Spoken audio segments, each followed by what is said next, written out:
Going on now. Live stream is going on.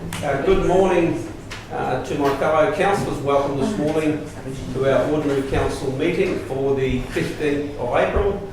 The year certainly is not slowing down at all, with Easter only around the corner. So it's great to have you with us this morning. Good morning to our CEO, Mr. Terry Dodds, who I believe today we've got an item on the agenda. Terry, you're comfortable? You're not nervous there at all? You're right? No. Plenty of fish in the sea. That's it. Very good. Good morning to our staff. We've got Renee handling the console over there, making sure everything runs smoothly. Thank you, Renee, and to our executive staff that are here and other officers, welcome. What a beautiful day it is this morning. I would like to ask to open the meeting, Councillor Friend, to an acknowledgement of country, if she'd be so kind.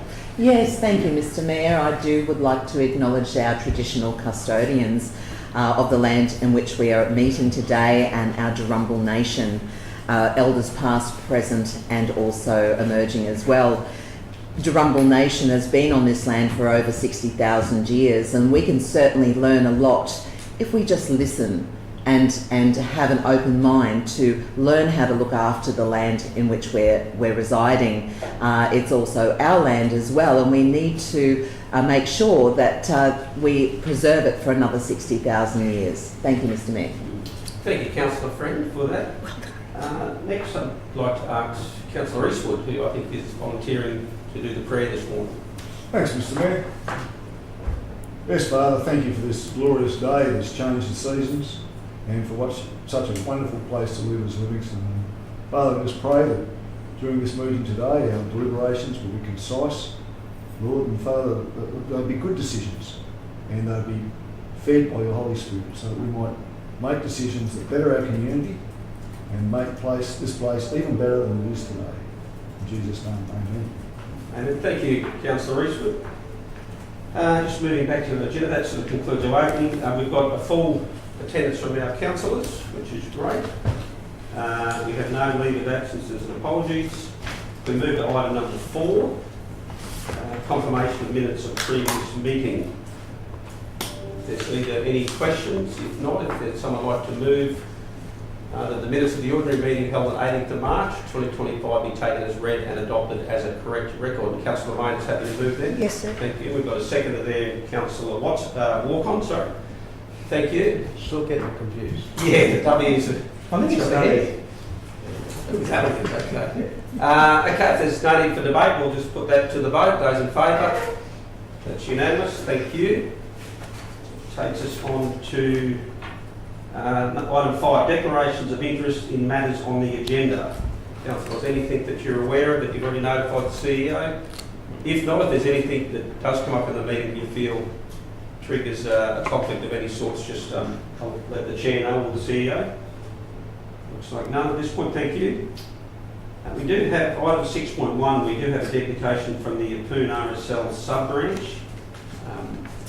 Not sure if the RSL are yet here, so but we'll monitor their arrival as soon as they turn up, we'll fit them in. So we might move to 7.1, which is the business outstanding table for the ordinary council meeting. If I could ask for a mover and a second, and then happy to take questions. But a mover and Councillor Friend, a second and Councillor Watson. Any questions, councillors? Thank you, Mr. Mayor. I always have questions. Kawonga, number 8 on the list, closure of Kawonga Green Waste. I see that we're moving the consultation to after the 25-26 budget process. How can the timing for the new discussion be in alignment with the new budget in July, when I thought a decision should be sought before this budget is adopted? We might move to the CEO. We've arranged a meeting in early May. I'm not quite sure of the date. Actually, Labor Day, 31st of May.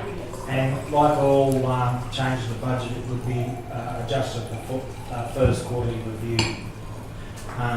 Would have liked to do it a little bit sooner, but as it rolled out, it was not until May, so it's a bit late for us to do anything since the budget will go to the full council, I think on the 9th of June or thereabouts.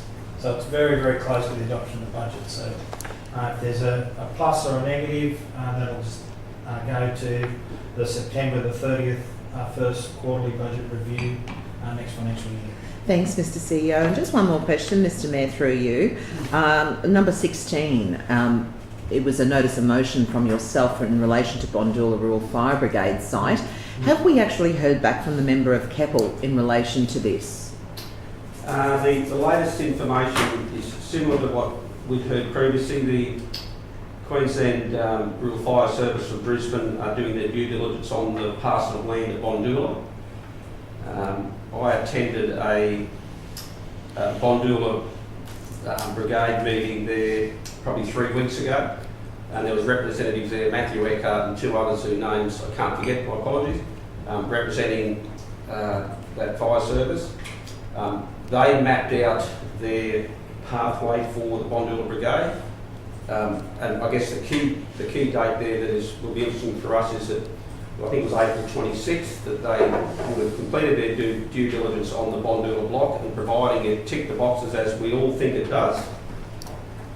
Certainly council believes it does, the local brigade believes it does, the state member I think is confident it does as well. I don't want to put words into the state member's mouth, but I believe he's confident it does. That'll really determine where to for that particular block of land. If the 26th, the due diligence is no, we don't think it suits, well, that'll be for them to justify and defend. Alternatively, if it is yes, we agree with what everybody else has already flagged, well, then it goes through that application process, which will accumulate with a lease application to the council, which they said would take 3 to 4 months. That's the best knowledge I've got. Thank you, Mr. Mayor. Yes, Mr. Mayor, thank you. Councillor Maynard. Yes, thank you. I note the Access and Equity Group, and I'm sure our prayers and good wishes are with the good representatives to that conference at the time. The Kawonga green waste tip is a worry because people are down there anxious, jumping up and down, wondering when it's going to happen because they're just fearful. The not knowing is the part. And the question I have we got anything in the budget at all at this time as a precautionary? Through to whoever might be able to give the information. Through Mr. Mayor, I'll get our Chief Financial Officer to mention that. It's my understanding that the budget allocation was never removed for the operation of the existing facility. So it's still there as we speak. Thank you, Andrea. The Northern Corridor Project number 2, ACOM, has been awarded the stuff. Have we got a copy of that report on hand that we can actually have access to? Because I mean, if you were to ask me what a blank canvas would look like, I wouldn't have a clue. Through Mr. Mayor, I'll get our General Manager Communities to talk to that. So thanks, Thank Councillor you. Maynard. So the Northern Corridor report is currently being developed at the moment, so it hasn't been completed. So we've just awarded the contract to ACOM. They're coming up soon to do a site visit and to work with all of the different stakeholders, which will include Rockhampton, us, Peter Dunbar with his particular parcel of land. So we're going through that at the moment. So that's being led by our strategic planning team. You see, that's happening. That's happening in the back of the table. So we don't sort of keep track of what's happening. Because people ask me, they say you've done nothing for it for 5 years, and I'm saying, well, there's things going on, but we don't really have day-to-day update on those things. I'm making a comment there. Well, I guess the good news is that the encouraging story is anyone that does contact councillors can let them know that we are investing in doing that back of house planning that involves all of the stakeholders. Without doing that, there is no progression of the Northern Corridor. Yeah, I understand that. But when we first started, I'm just comparing what we started with a number of representatives around the table at the caves, Yep. a couple of those meetings, and then nothing, and they heard nothing. So that's why they're asking what is going on. So that's what we need to sort of give them an update while we can at what level. The message is clear. We've committed budget to do that planning through ACOM. So the good news is be patient, and once that is concluded, we'll be able to share that information, which will help set the vision the direction for the Northern Corridor. It'll help them to realise that there are things going on in the background, but I couldn't give them that information as to specifically what those things were. Well, until it's concluded, it would be understandable that Yeah. the information can't be provided. Well, as the process, as the journey goes. Yep. Councillor Baker, if it would help, would you like me to send you part of the proposal that we sent out, and then it'll just give you some That bullet would be points helpful. around what we're actually looking for as part of the study? I think that might be That would be helpful because we get criticised because we don't have input or we don't Yes, keep people I understand. updated. But if you don't have that Yes, personal you knowledge, just have a couple of bullet points. yeah, that would be fine. That would be fine. Thank you.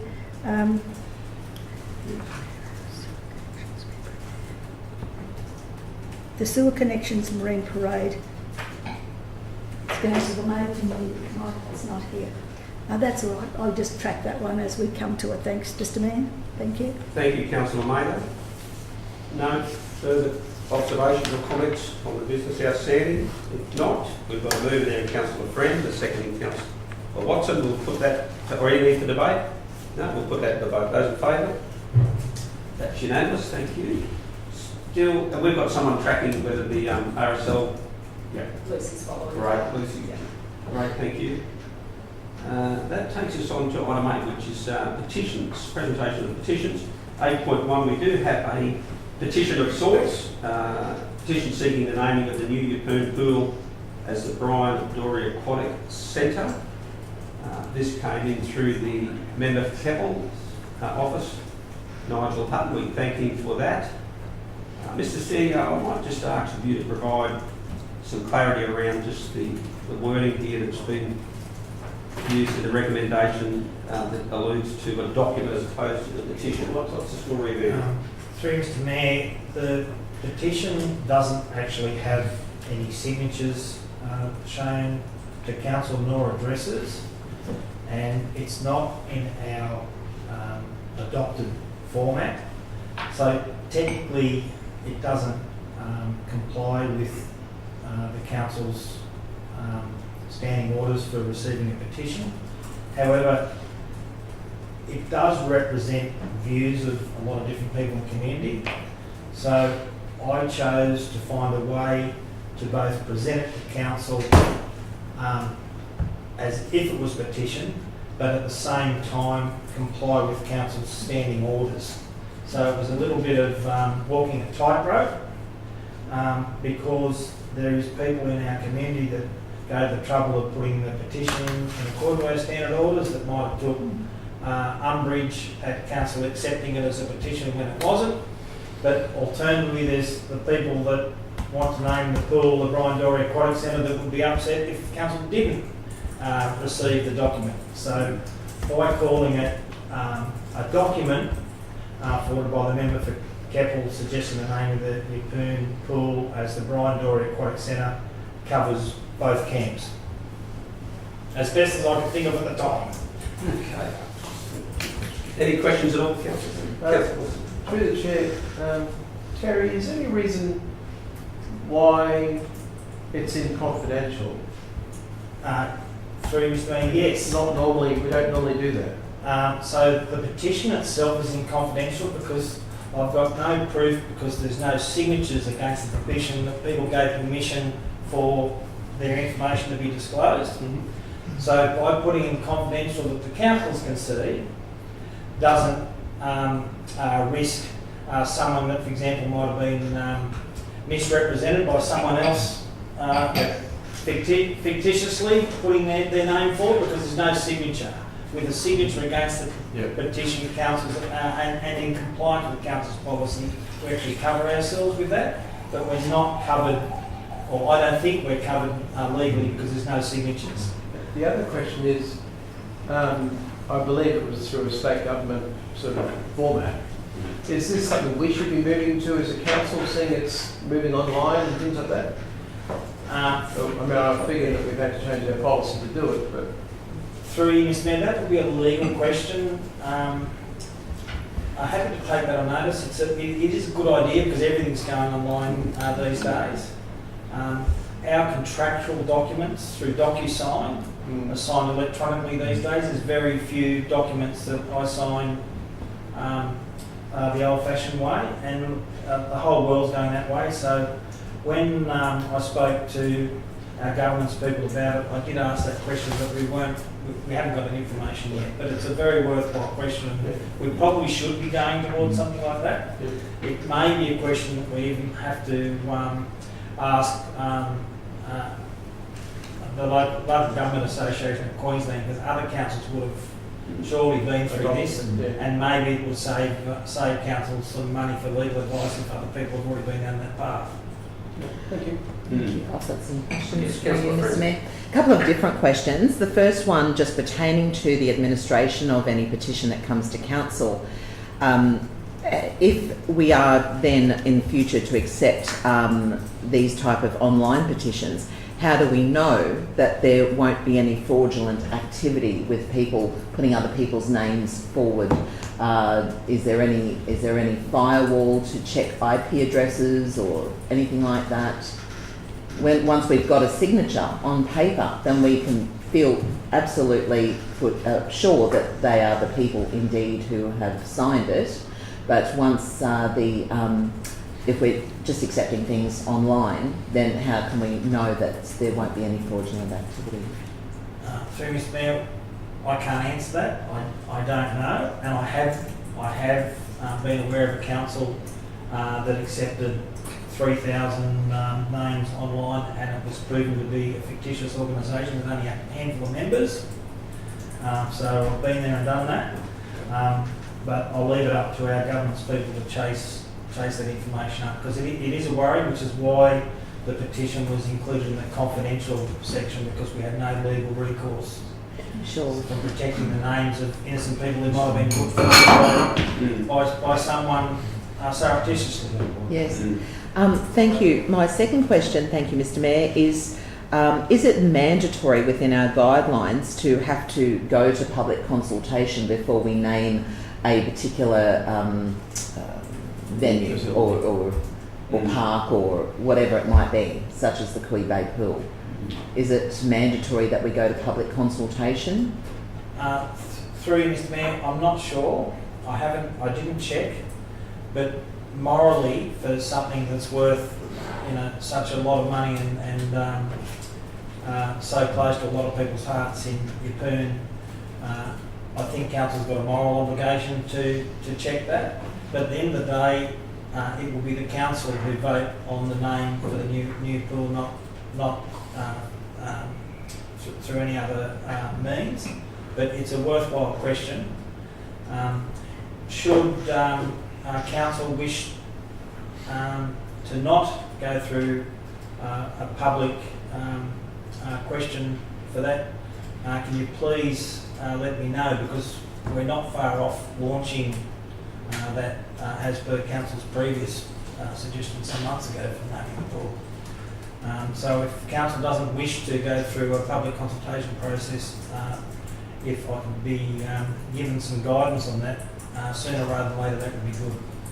Certainly. And my next question is to you, Mr Mayor, specifically in relation to your thoughts on public consultation process. Do you think that it would be more equitable to do so, or having a document that has over 200 names on the document that are in favour of calling it Brian Dorey Aquatic Centre? Do you think that it's something that we should be voting upon without public consultation? Good question, Councillor. Okay, thank you for that. My understanding is we do have a policy that captures how we are to deal with the naming of a new council asset, basically, or facility. The words would be in the definitions noted of the policy. And I would think before too long we could get someone clarify that even in today's meeting if they don't have it as yet. Mr Mayor, our Chief Finance Officer has just sent me the link, naming infrastructure assets procedure. So yes, the naming of infrastructure assets procedure, this procedure applies to the naming or renaming of existing infrastructure assets and the naming of assets contributed to council through development works as defined by the Planning Act. The procedure does not apply to a place prescribed under the Place Names Act, which would be under the Geographical Names Board. So yes, we've got one, there's 5 steps.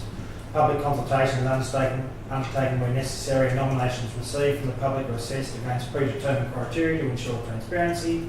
New names do not conflict with names presently in use. New names are not racist, derogatory, demeaning, or likely to give offence. Council's road network has an easily recognisable system of names that assist both pedestrians and motorists and provides a safe traffic environment. And lastly, Council's parks and reserves can be easily identified. So we've got a procedure, and that was last adjusted on the 17th of March 2023. Okay. So I guess just to wrap that up, we do have a procedure certainly that is in writing that we'd be expected to follow. If councillors for some reason, as the CEO has pointed out, chose to do a different course of action, that would be subject to the majority. So I guess that's all before us if someone wanted to go that way, but for the time being, we have a recommendation here to deal with today. So we're not naming the pool today, of course. Move the receiving of it, Mr Mayor. Receiving. Okay, so we received it. So Councillor Easton's receiving that. I'm happy to second, Mr Chairman. Just a question. Yep. Does this need to come out of the committee agenda to be actually into the open agenda to be received? I don't believe this is in. No, add confidential. Oh no, well the confidential Yeah. component of it will remain in there, which was the names Yes. themselves. I think we can disclose that there was how many? 200 something? I think Well over that. 220. about 220 names. That would be not disclosing anything of a confidential nature other than the number. So Okay. that stays where it is. I'm happy to second that with the second question.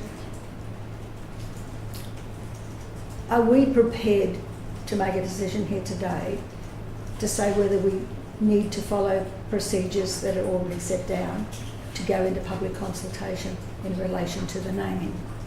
We're Well, prepared to make that decision today. Councillor Mather, I'm in the essence of I time. wouldn't be prepared to support that today, but we're not considering a formal motion of that nature.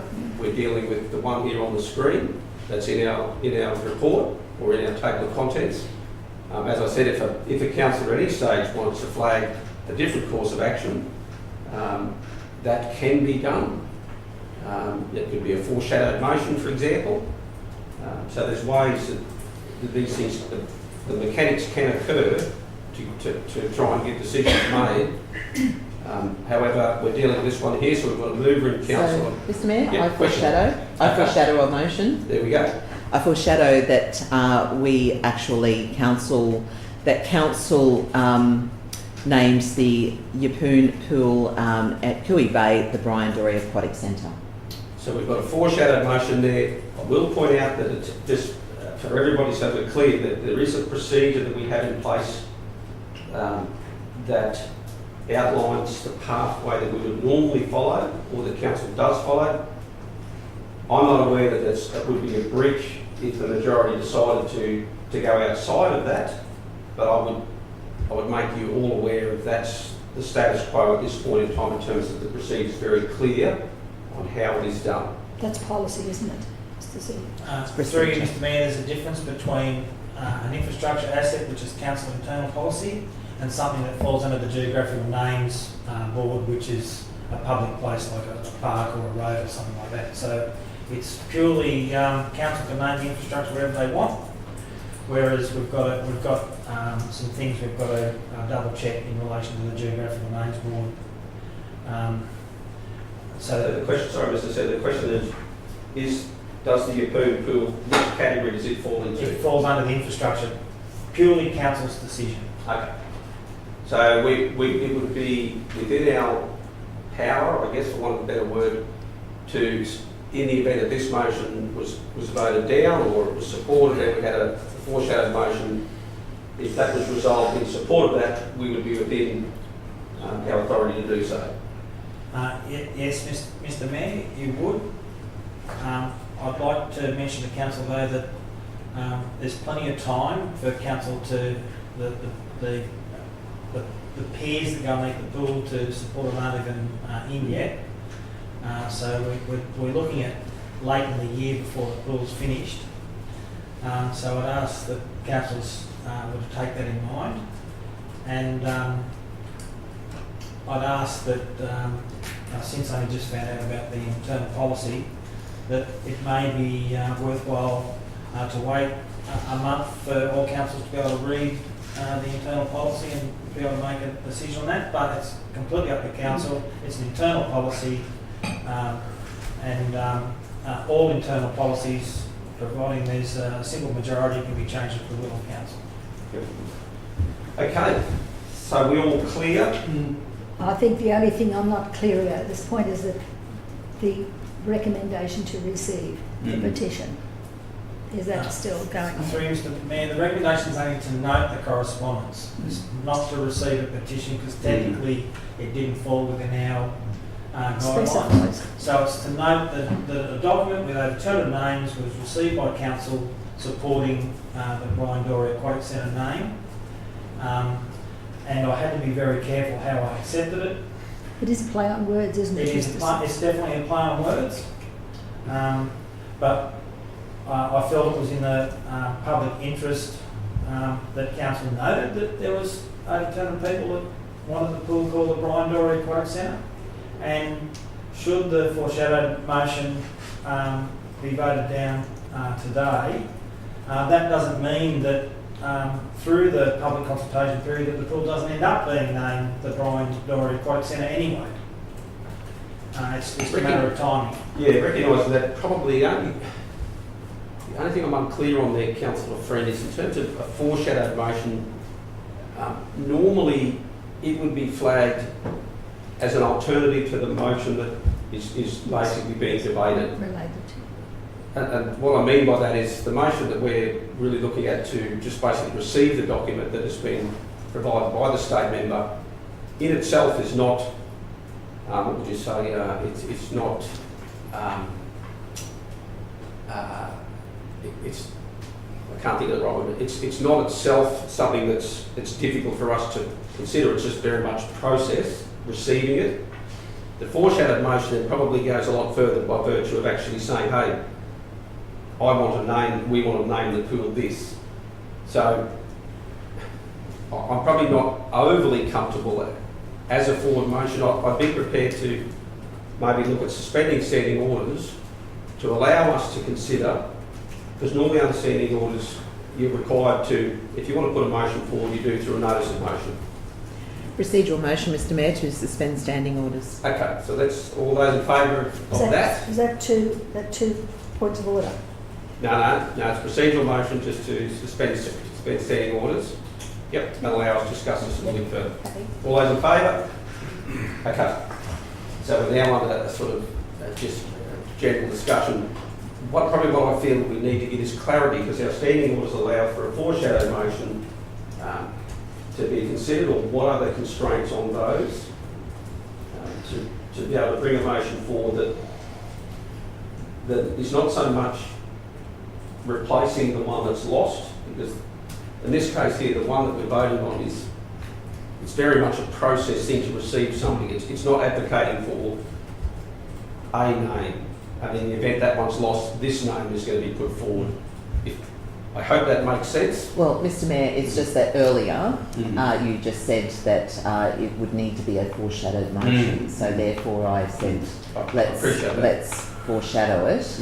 And my reasoning, and this is, we've suspended standing orders, so we're not in debate, but certainly as a general discussion is that my reasoning for putting this forward is that we've had 220 people that feel so passionately, and some of those people had comments as to why they wanted it called that.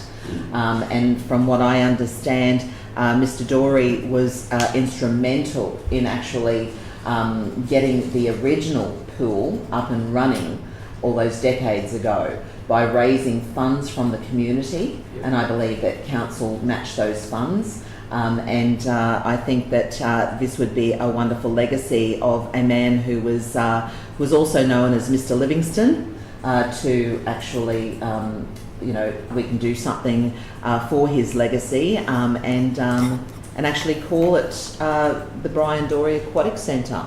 And I just also feel that and I mean no disrespect, but pussyfooting around is a colloquial term that I come to say, yes, we'll receive this documentation because it's not such a petition as per our guidelines.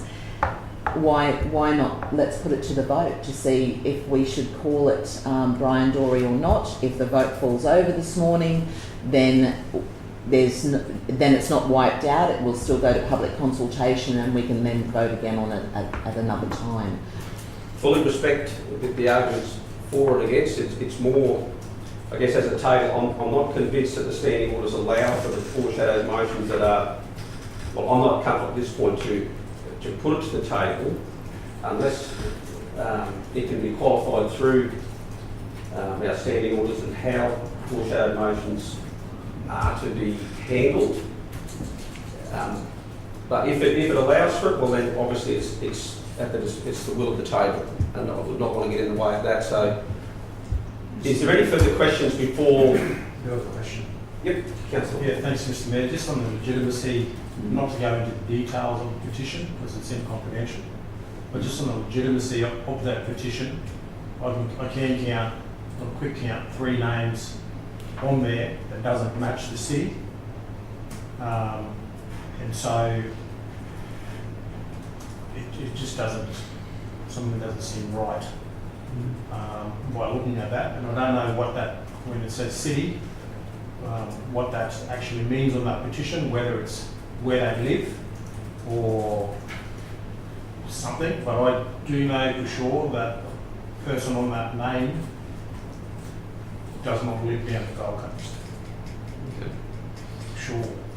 So, and some of them may be legitimate, but taking that those things haven't been signed by hand, I think a closer look at that legitimacy of that petition is a worthwhile endeavour. Mm. And there may be more people in there that that others councillors might know of as well. Can Any further consideration or information that we feel we need? We're talking about the petition, and I understand that, but we're also talking about the name of the aquatic centre and what Councillor Friend is trying to say.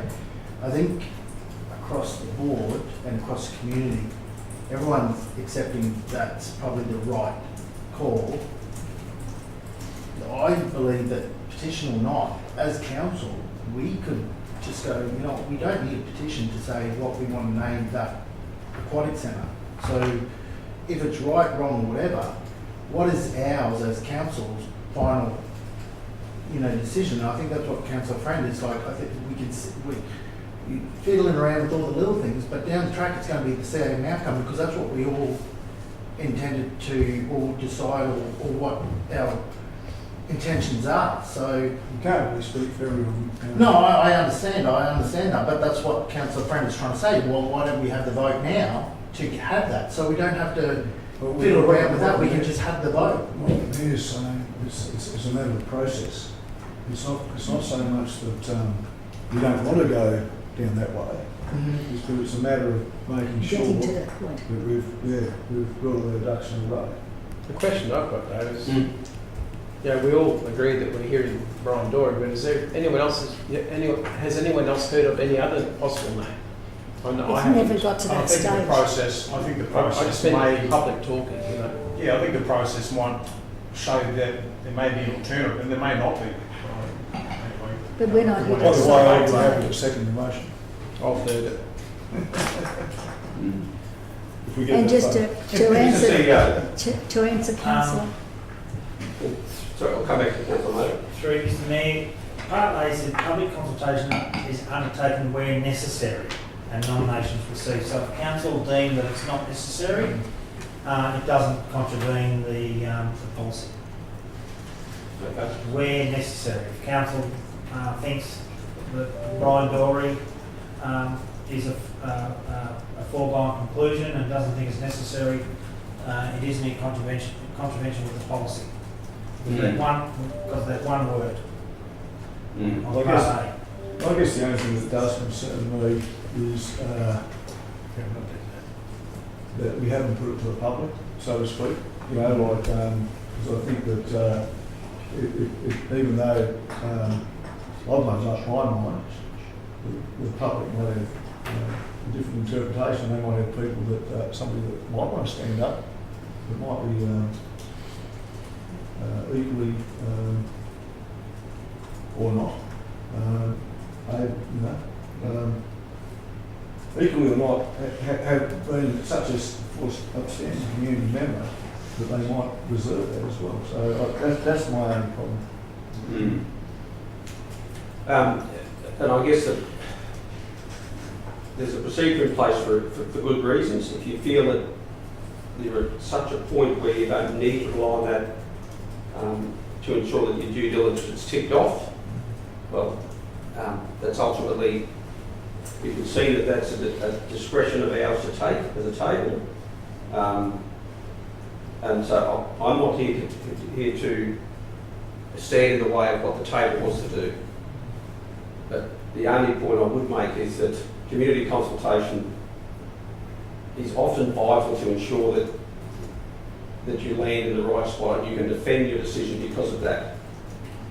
That's what the procedure's for. So, Mr. Mayor, probably going back to your point there, like is the foreshadowed motion way off the council resolution of receiving that correspondence? Is it too far away from the first sort of? Two separate matters. Can you? They're two separate. I mean, what would something else came up, just foreshadow something that's completely different to what we're actually talking about? I mean, surely there's a process in place to allow us to not to be able to do that. and this is where the standing orders. Almost wrought with danger. This is where the standing orders are so critical. What I'd like to propose is that we proceed to move out of reassumed standing orders, firstly, and then I'd like to ask that we can receive the petition, proposing that we follow through with Councillor Eastwood and Councillor Mather supporting receiving the document, and then we lay on the table the foreshadowed motion so we can deal with it at a later stage of the meeting to be absolutely sure that it's within, I guess, the parameters of our council policies and guidelines. Mr. CEO. Through Mr. Mayor, it would be completely up to council, but would it be cleaner to put a notice of motion up about the naming of the pool, because it's separate At a future meeting? Yeah, at the next available meeting, which is completely removed from receiving the documents. It certainly would be, well, each council will make their own decision. I think it would certainly be cleaner, but I don't want to take away from the councillor's right if it's within our authority to do. I don't want to be seen to be standing in or obstructing democracy in any way, shape or form. But I'm not convinced at this point in time that the foreshadowed motion is within the intent of our standing orders in the way that it's being used here. Probably for the right, it's used for the right reasons. I'm not convinced that it's in the spirit of the way the standing orders reflect foreshadowed motions to be used. I guess that's my concern.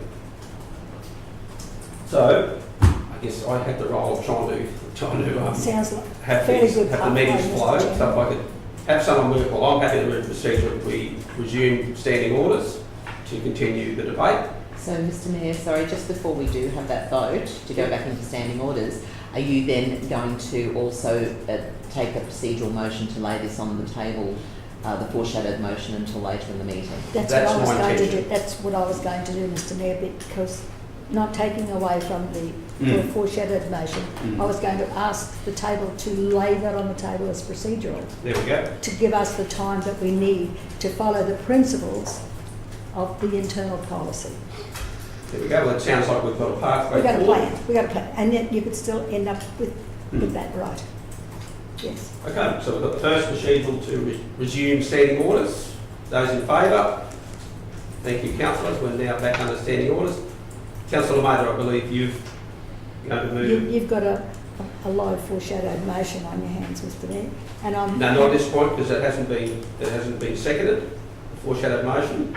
But I believe you were looking at Yes. moving Yes, a it has. procedural. Procedural motion that intent of the foreshadowed motion lie on the table until such time as we have explored and are satisfied that we have followed the principles of the internal policy in relation to new infrastructure, the naming of infrastructure. Okay. How does that sit, councillors? Is that Because clear? we need some time to get this done properly.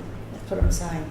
And when a member says we're fiddling around with the little things, it's those little things that get us into trouble if we're challenged. We've got to be very, very mindful. careful. There's no debate on procedural motions, That's so right. we do have the procedural debate. Lay the pending foreshadowed motion on the table till later in the meeting if we can get clarification one way or the other as to the best. I didn't say later in the meeting, Mr Mayor. Right, or at a later stage? For a later date, yes. Because we need to explore the principles of the internal policy in relation to our infrastructure. And that if we decide, I mean, I'm not going into debate, but if we decide that it's in the interests of the people, the residents of the Shire, that we do go out to public consultation, then that gives us that opportunity to say why we're doing it. Councillor Mather, I think it's the councillors are clear that we're laying on the table until a later stage, whether it be At a later date. later on today, if that We information won't can be get all that provided. today. We won't get all that today. Well, if we don't have that information, well, we clearly won't deal with it today. We would deal with it at a later meeting once that information was exhausted to ensure that we can stand by the decisions we make. Yes. Okay, we've got a procedural there. Everybody clear? Is Reno clear? Yep. Those in favour of the procedural motion? Thank you very much, councillors. That was a tricky one, Mr Mayor. Yeah. And Mr Mayor, now do we then have to accept the documentation? We will be, that's right, concluding the original 8-1.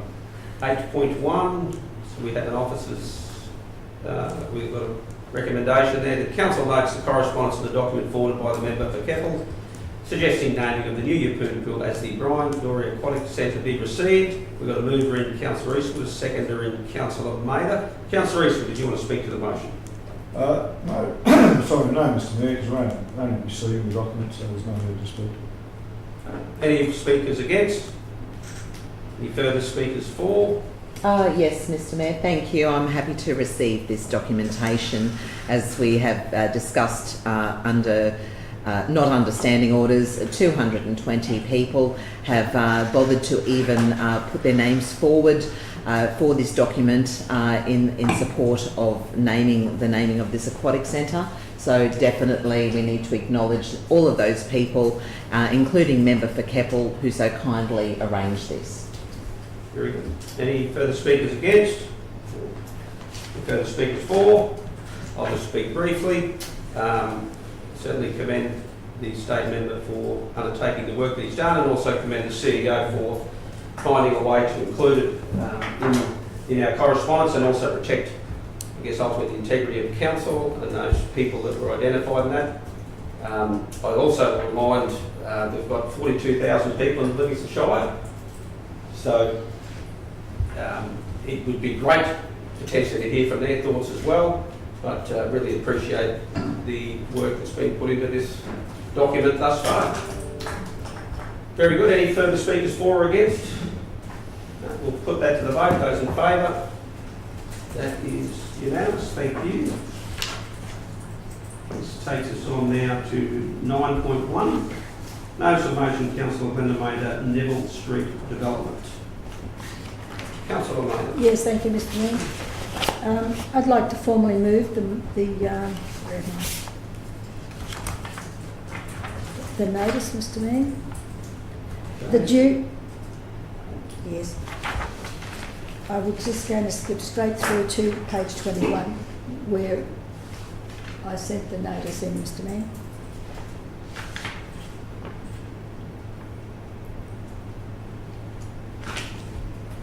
Can I ask a question before we get to... Yes, Councillor Osmond. Just through the chair, I guess this is a question for Greg, but has this been asked of the developer yet, or anything like that? Okay, So so if it has been, is there any point in moving this? okay, over to Officer Greg. So through the chair, in direct answer to your question, yes, we have spoken to the developer. So at the February meeting, councillors wished to have a workshop in relation to this particular matter. We all caught up last week and had a conversation around some matters. I did talk to the developer yesterday afternoon, or the developer's representative, I should say rather, yesterday afternoon. They are in the process of finalising their resubmission to the further advice. Depending on what that entails, if that could result in a further public notification period, which would go for 15 days. But until we receive that material, I really can't say that's what will definitely happen. So, but it's highly likely that will happen. Question through the chair. Yes, Councillor. Thank you, Mr. Mayor. To Greg. Greg, would you just explain what a hydrology report is, and is one needed in this instance, or is there other ways that you can check the water flow, the depth, etc., etc.? Yeah. So the hydrology report is in effect measuring the water table. That's probably the easiest way to describe that. There's been some concern raised that once, if the trees are removed, that the potentially the water table may rise. In that particular area, there is a basin on the northern side of that vegetated area. Normally, that doesn't hold water, which is probably a good indication of where that water table actually is. I know in other parts of the Shire we have had concerns raised around water tables and development and so forth. And in one instance, we actually dug a hole and it was about that far below the surface. But in this particular instance, where that northern basin is, the invert level of that, so that's the floor level of the basin, is about a metre below the road level, and it doesn't hold standing water for most of the year. It's really only after rain events, which is understandable. So, into the second part of your question, in terms of whether work can be done to mitigate that, obviously through basins and flow paths and swales and all those sorts of measures, but to assist in getting the water away through positive fall out to the causeway lake or wherever it needs to go. So a couple of other questions based on what you've just said. With a hydrology report, what does it entail? So the hydrology report, it's fairly theoretical in essence. So what it will talk about is what the existing water table does, the movement of the water under the ground, where it ends up. Because if you look at that particular catchment, the scenic highway is in effect the top of the catchment. So one part of the catchment goes towards the ocean, the other part of the catchment goes towards the causeway lake. The hydrology report will measure the relative groundwater around the area. That's dependent on a number of things. So vegetation could be one of them. Okay, the actual soil type. So in that area, it's predominantly sand. Where you have sandy soils or sand, water generally moves through that quite quickly, as opposed to clay soils and all those others. Is a hydrology report required for this type of development? And if it is, can council, by accepting this notice of motion today, then mandate to the developers to supply one? Or is it that we just generally ask them to, and they can still say no? So all development is subject to reasonable development conditioning. So where council may not be satisfied that,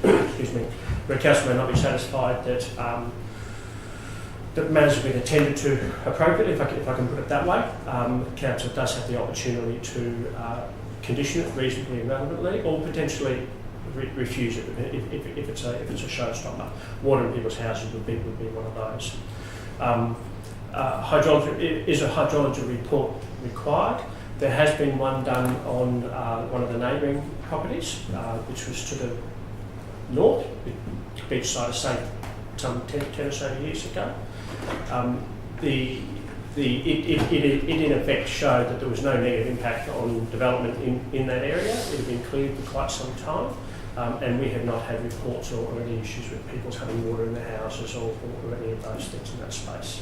So, if officers aren't satisfied when the further material comes in, there is the opportunity, should it move to a conditioning or a recommendation for approval, then we would have the opportunity to say, look, as part of the operational works phase, you need to provide whatever it is. So. Thank you. Okay. I just saw Councillor Maynard's hand up first, but are you comfortable with take Councillor Watson's? Or? No, Greg didn't answer the question. Sorry, Greg. I'm getting specific now. You asked the question, have they been asked to provide one? Yeah. There's been discussion that's taken place. You didn't say whether they have. So in short, typically we wouldn't ask for something like a hydrology report. It has been raised in the submissions. Okay. So when we have the further material that comes back, we will be looking at all those things. Yes. Okay. So does that answer? Do you feel that satisfactorily answers the question? What Greg has, yes, answered Okay, those. okay. Thanks very So much. just currently, do you class it as relevant now for council to ask that question? It's a bit late in the day, to be honest. One of the things we need to be careful about doing when we have development applications is introducing new material at later stages. The developer's representative has stated that they are satisfied with the responses they provided in relation to the hydrology. So I guess it's going to come down to whether council is comfortable enough or not comfortable enough in that space. Again, I haven't seen the follow-up material that's been provided, so we haven't received that yet. So at this point in time, it's a moot point. Can I suggest we lay it on the table until we Receive find out what motion. the information What the Procedural resubmission is, yes. Can we Procedural proceed to motion. motion to lay this on the table? Just to wait until I'm happy with information that. comes in? I'm happy with that. Okay. Okay, so I wanted to know, this might be a really silly question, do we need to actually make it a legitimate resolution that's laid on the table by virtue of needing a mover and a seconder, and then it gets laid on the table? Yes, I need a seconder. I've actually. Yeah, so you've moved it, I'll second you've that. seconded it. And then proceed. Now That way we're not it jumping becomes A live basically motion. a live motion that must be dealt with one way or the other, Yeah. as opposed to if you didn't have a seconder, it's basically just an intention of something. Mr Mayor, I just don't want us to jump the gun on this one. That's all. Okay, so we've got to proceed with the lay on the table until, yeah, Mr. CEO. Through Mr Mayor, I would like to help people on forward of this because the recommendation is that the council require a hydrology study be undertaken, and the officers just said that that's not the case. So Request for. yeah, it's that council require a hydrology study be undertaken, and there's a note there in the report saying that there'll be a second notification period depending on the changes. So we're going into grey area there in relation to the changes. My understanding is if there's changes, it'll have to go back out for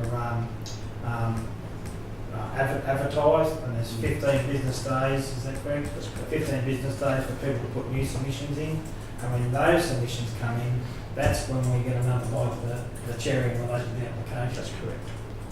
So I'm not sure whether Councillor Mather's words actually line up with that, and I'm a little bit confused with if council laid on the table, there's no decision made, so therefore we haven't asked the developer for a hydrology study. But if that's asked after the changes come in, have we shot ourselves in the foot or negated being able to put another report up in relation to what the changes are versus the requirement for the hydrology study? So are you suggesting we move this, possibly approve it, and then ask that to happen? Through Mr Mayor, I'd like our officer to speak more about that because I think that that's a little bit confusing, and if I'm confused, there'll be other people that are confused about it as well, perhaps. So it could. So before I spoke about the basin on the northern side of the development, being roughly a metre below the existing ground level. If that's not holding water at this present point in time, that could be one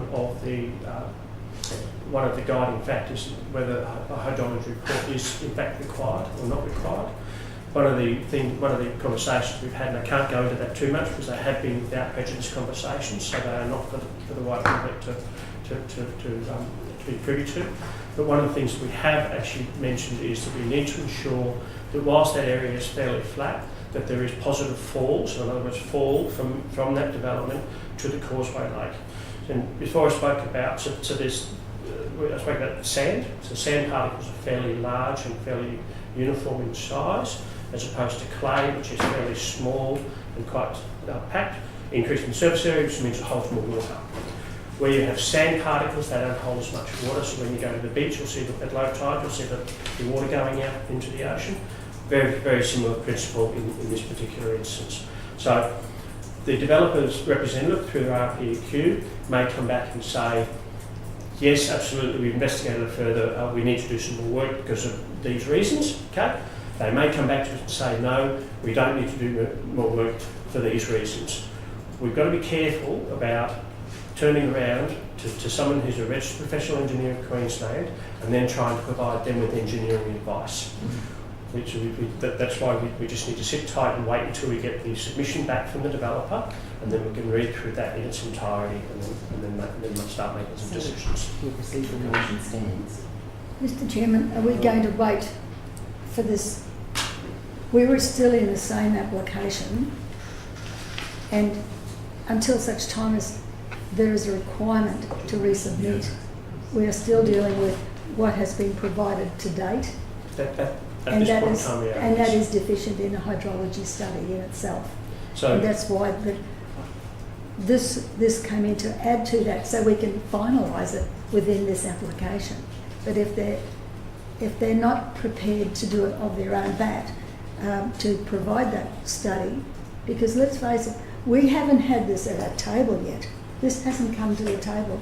We're getting phone calls and all sorts of concerns by people who live in the area, and this is a response from that, and asking our officers what have they provided, and then if we're told that we can condition it, too late then.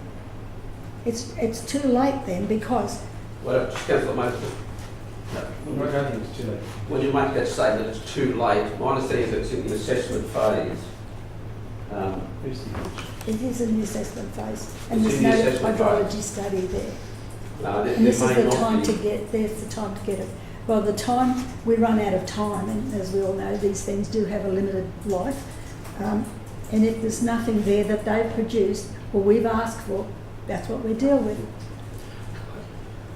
I might just add, Councillor, I made a comment before that we need to be very careful about introducing new material. The submitters have had an opportunity to make their submissions. Okay? The other party, as in terms of the developer, has gone away and read all those submissions, okay, and has provided some answers to those. We have then had a bit of back and forth and sort of said, well, how about this and how about that, and what about this and what about that? They have made it fairly clear in their first submission they felt they had addressed the hydrological issues through the stormwater management plan. Okay? We went back to them with some further questions, which is why we're now at this point in time. We have to be extremely careful, okay, about going back and then raising these matters outside of what the public notification period is. People have had their opportunity to have their say. Okay? If we are seen to be delaying development applications by either introducing new material or sort of saying, well, what about this and what about that, what about that, we expose ourselves. Okay? I just need to make that point very clear. And we understand that. There have been changes, as I understand it, and I have to emphasise that this has not come to the table yet. So we're going a bit blind here. All we're doing is looking at the submissions and seeing what they're emphasising there and saying, has this been addressed to you? And obviously there have been changes made, substantial changes made to the development outside of our request, and that would trigger, I would think, a resubmission, a reapplication.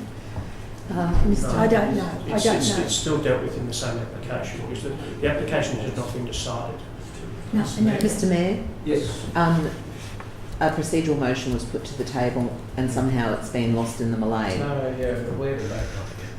Sorry? We haven't voted on it. No, but Yeah. when a procedural motion's put to the table, there's no debate, That's right. there's no But we questions, Yes. We need it's to either follow yes or through the no. motion, No, but lay on councillor, the what- table, no, but what- till what when, we- till when, that's What what did occur missing. though was the CEO intervened rightly just to raise concerns with laying this motion on the table, which was a result of the procedural motion's request, so that before we voted on it, We we needed were to know. fully informed that it was what the repercussion potential of that could be. Perhaps, Mr. Mayor, when it's an option of laying on the table, communication should stop, and we should vote on it there. and well, then. Till when? only if, no, That's if what there's, was if there's missing. valid information that we need to help ensure we make a just and sound decision, which is why the CEO raised his concerns, which is absolutely his job.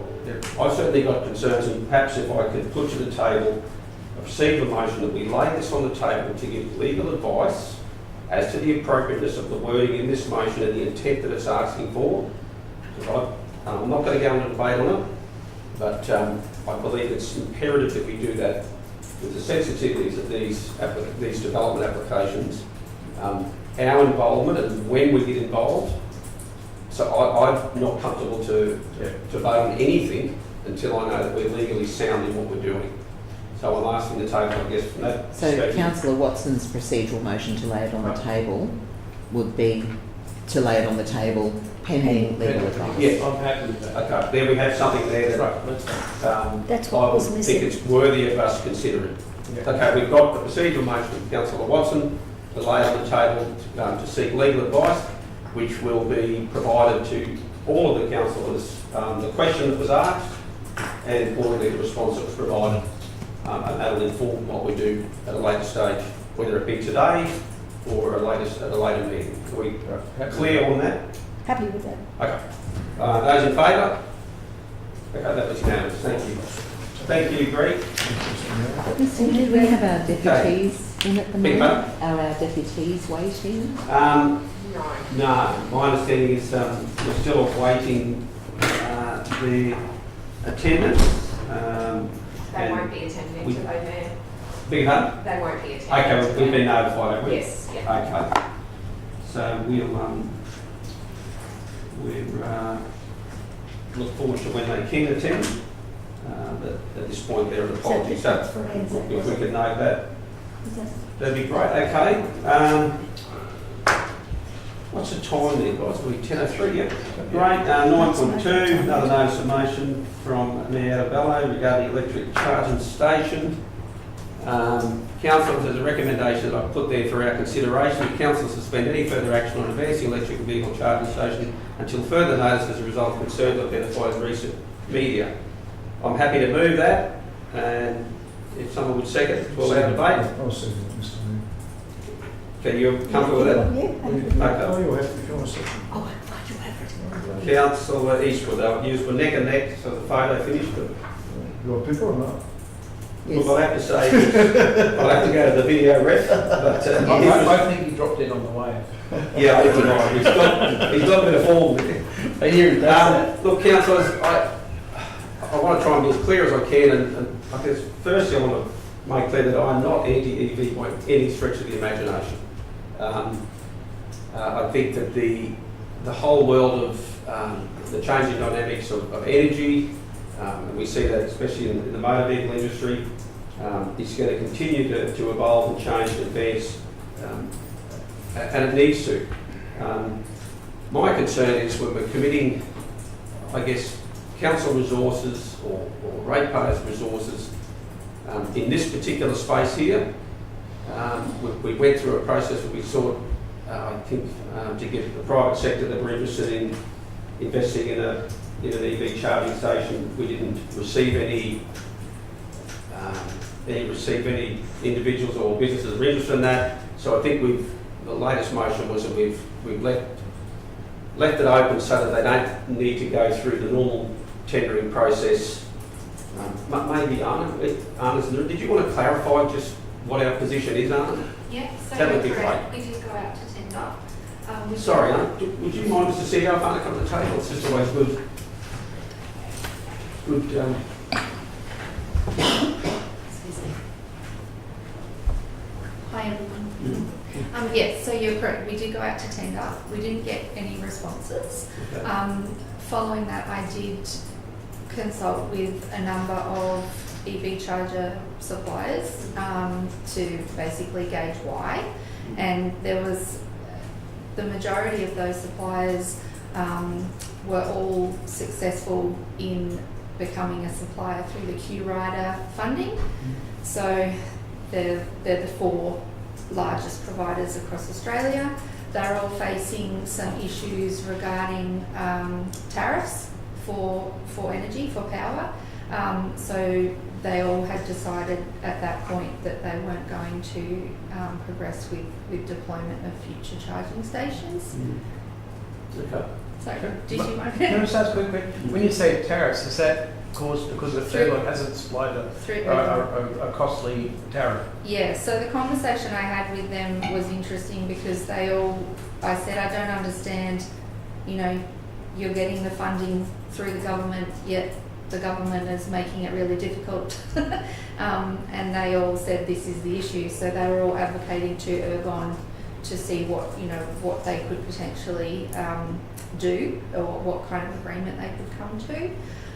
Following that, I have been speaking with a supplier who has also been working closely with Ergon. At this point in time, there's no license agreement in place, but we have been discussing options, and for the moment, or for the most part, Ergon locally have agreed that they would assist this supplier if we were to progress to an agreement. I have another question, Mr. Smith. So, I don't know if you know, but with Rockhampton, with them at the back of the town hall there, Yeah. are they on a special tariff? I don't know, I'm sorry. I would have to take that on and find out. Okay. Councillor Hawthorne. Through you, Mr. Mayor, so the funding that was available, when does that finish? So it's been allocated to suppliers, but the work has to be completed by the end of 2025. So that's why the suppliers were then having meetings with Ergon to say, we have agreed that we would roll out these charges using the funding. How are we supposed to do that when it's not viable, especially in regional areas? So it wasn't just Yeppoon. It's probably worth noting it wasn't just Yeppoon where they didn't respond to that tender. There are multiple locations across Queensland, but they also were not allowed to substitute a regional location for a location in the southeast, because essentially the more urbanised areas already have those charges. The whole idea is to improve the network beyond the southeast. So, Mr. Mayor, just a follow-up question then. Yeah. With the councillor recommendation that further notice as a result of concerns identified in recently of further action until further notice as a result. So you want to define what that means? Is that further investigation? Would that be what that I think is? that's a great question. Thank you, Arthur, very much for the work you've done and your summary there this morning. They're probably very separate issues in a way.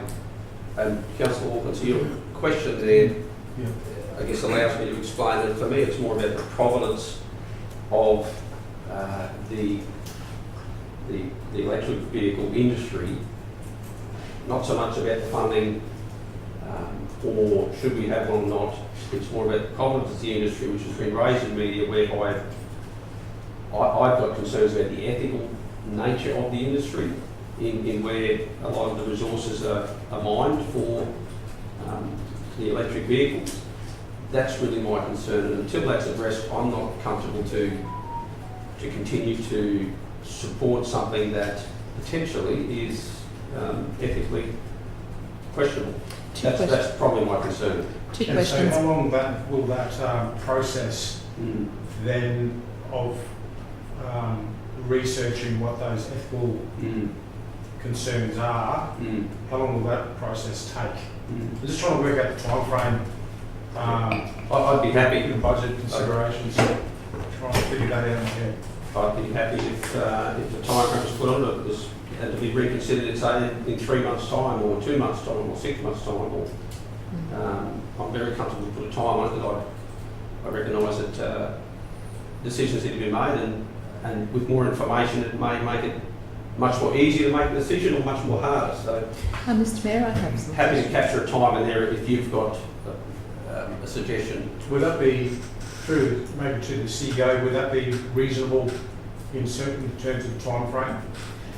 Check, can I? Yeah, through me, I'll ask the... Can I just make 2 comments? One, this isn't part of the budget. We are not putting any funding towards this. This is basically a gift from the state government to support our tourism industry. So that's number 1. Number 2, this went through the Q rider process, which when you look at the procurement process of the state government, they have areas within that procurement process that talk about environmental sustainability and the ethical nature of our goods and services in this country. So that's number 2. When we look at, and Anna, I was quite grateful that you put in one of the suppliers, Campower, and their sustainability record in Australia is very, very good. So I did want to make note of that. I thought that was a good inclusion in those officers' comments. So I think there's some of the things that we need to take on board when we're thinking about these charging stations. You will also notice in the work that Anna has done and provided some of the research around the amount of electric vehicles that are currently in Queensland at the moment, the rate of increase in those electric vehicles. Now, we only have one charging station in Newtown, and that is a private operated charging station, so it's part of, I think, Seaspray. Is that correct? Yeah. So we currently don't have any charging stations on the East Coast. And so that's something that I think we really need to be mindful of. Through the procurement process, we can pick up some of the, I guess, sentiment that you're talking about here, Mr Mayor. We can do that, and we can make sure that the suppliers that come in and that we chat to and that we want to go with commit to those ethical standards, and we can do that research. But you'll also note that Channel 7 program didn't actually contain any real evidence in it with regards to the sourcing of those materials. So I think we need to lay out the facts, but certainly this is a good opportunity for the region. It is not an impact on our budget. So this is a gift from the state to us to support our tourism industry. Thank you, Mr Mayor. I've got some questions for you. Councillor. With what our General Manager has just stated, I just want to clarify. Thanks, Anna. Through you, Mr Mayor. Council proposed a licence agreement that was tabled at the recent Development and Environment Committee on the 1st of April that seeks to obtain an independent supplier for an electric vehicle charger that will result in council not paying for this service. Is this correct? Absolutely. Excellent. Second question to you, Mr Mayor, is when watching the Channel 7 Spotlight program, I felt much outrage, as did my husband. However, Mr Mayor, are you solely basing this notice of motion on that Channel 7 program? No, definitely not. So, Mr Mayor, if you're not basing it solely on that Channel 7 program, did you seek out further information of impacts of tourism, local residents, find out more information? That's the whole purpose of the motion, is to allow for the due diligence to occur with an open mindset about what is the ethical impacts of the EV industry as a whole, and certainly not just in Indonesia. So to answer the question, no, it's certainly beyond that one program.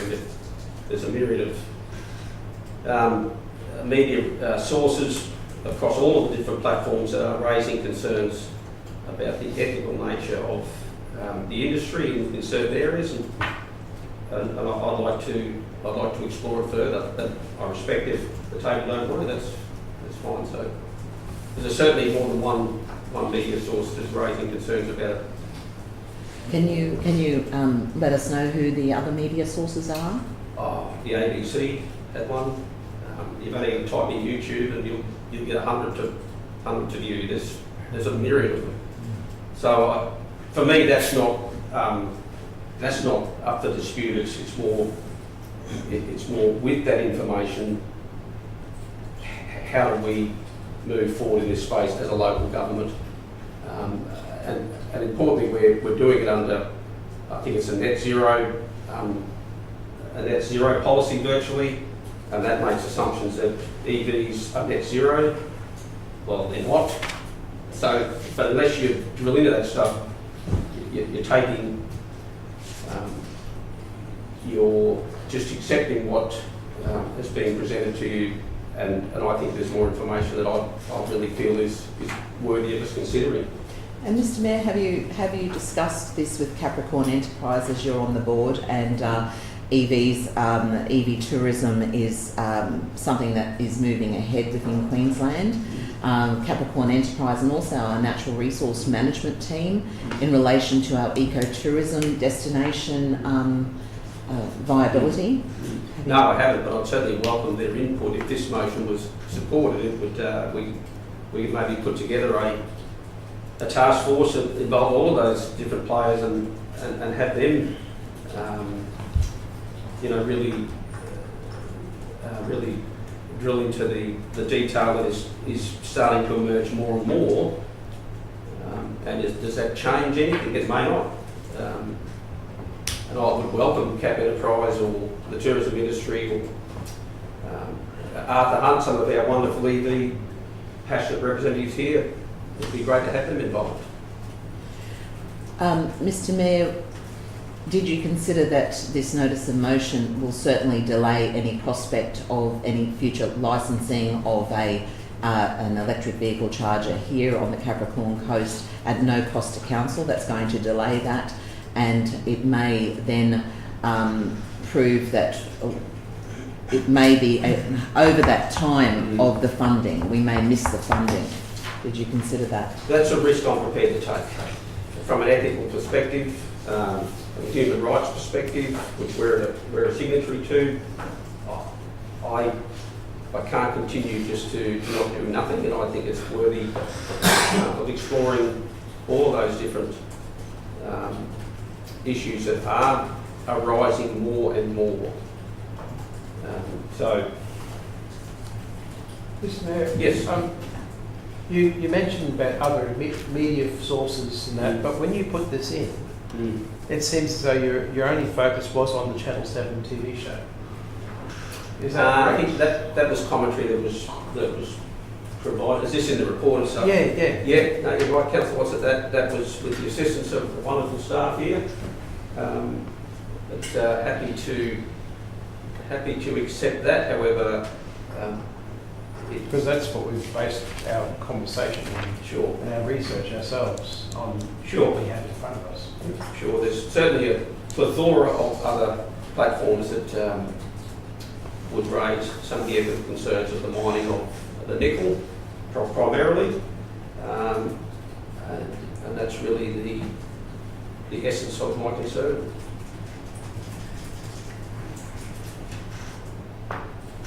No further questions? Okay, we've got to move over. I do have a question, Mr. Oh, yes, Does anybody know what it costs to charge a vehicle? I mean, we said there's only one at Seaspray here. I did tell you the other day, okay? Does anybody know what it costs to charge a vehicle? I mean, if you go and hook up to a service station who's got one, No. would they charge, well, if they had one, would they charge them? And is there a power source that obviously that the service station would have to pay for and then pass that on to the customer? Councillor Mather, from what I've read, the service stations aren't interested in this because they're worried about sparks from the charging of the vehicle, and they've got fuel fumes everywhere. That's what I've read. Don't know how true it is. Okay, Mr. well, Mayor, I've got one more question, Yeah. if that's okay. Yeah, So if this was defeated, if it was, and then that it continue on in terms of you're trying to find someone to install the EV chargers, how do we guarantee that the ethical concerns that's raised in the Channel 7 report are being looked at by our council? Is there a way that happens at all? Or, Katrina did mention something. Yeah, so as part of the, as Anna mentioned, this went through the Q rider process, which is with the state government. So they have certain standards that you need to fit, and you need to address, you know, things like environmental sustainability and that sort of thing. So we can, as part of this, and the organisation that we're currently working with, Chem Power, is we've already looked at their sustainability record, and it's very, very good. And you'll see that in the report that Anna's put forward. I'm not sure whether or not there's something we can put in the resolution. The CEO might be able to help with that, but to ensure that, you know, they have a sustainability and ethical, you know, processes. So does that mean that picks up that will pick up the issue in Indonesia? I mean, Well, you, Sorry, Mr. Mayor, we're talking about two different things. Yeah. The electric vehicle charging station There's nothing to do comes with off that. comes off the grid. The electric vehicles have got the cobalt, nickel, and the other Yeah. precious metals in them. They're two separate things. yeah, so the So charging the charging station, station's got it gets electricity off the grid, which is largely coal fired in this country. Some hydro, some wind, and some photovoltaic. so how does that, So the power goes from the grid into the motor vehicle. The motor vehicle's got batteries with these precious metals in the batteries. so what's the relationship between the officer's commentary and Channel 7 and So the vehicle charging station? I say, so vehicle charging stations are the instrument which supports the electric vehicle industry. Them themselves aren't any more environmentally nasty than a new building with connection to the grid, or you know, a cinema with connection to the grid.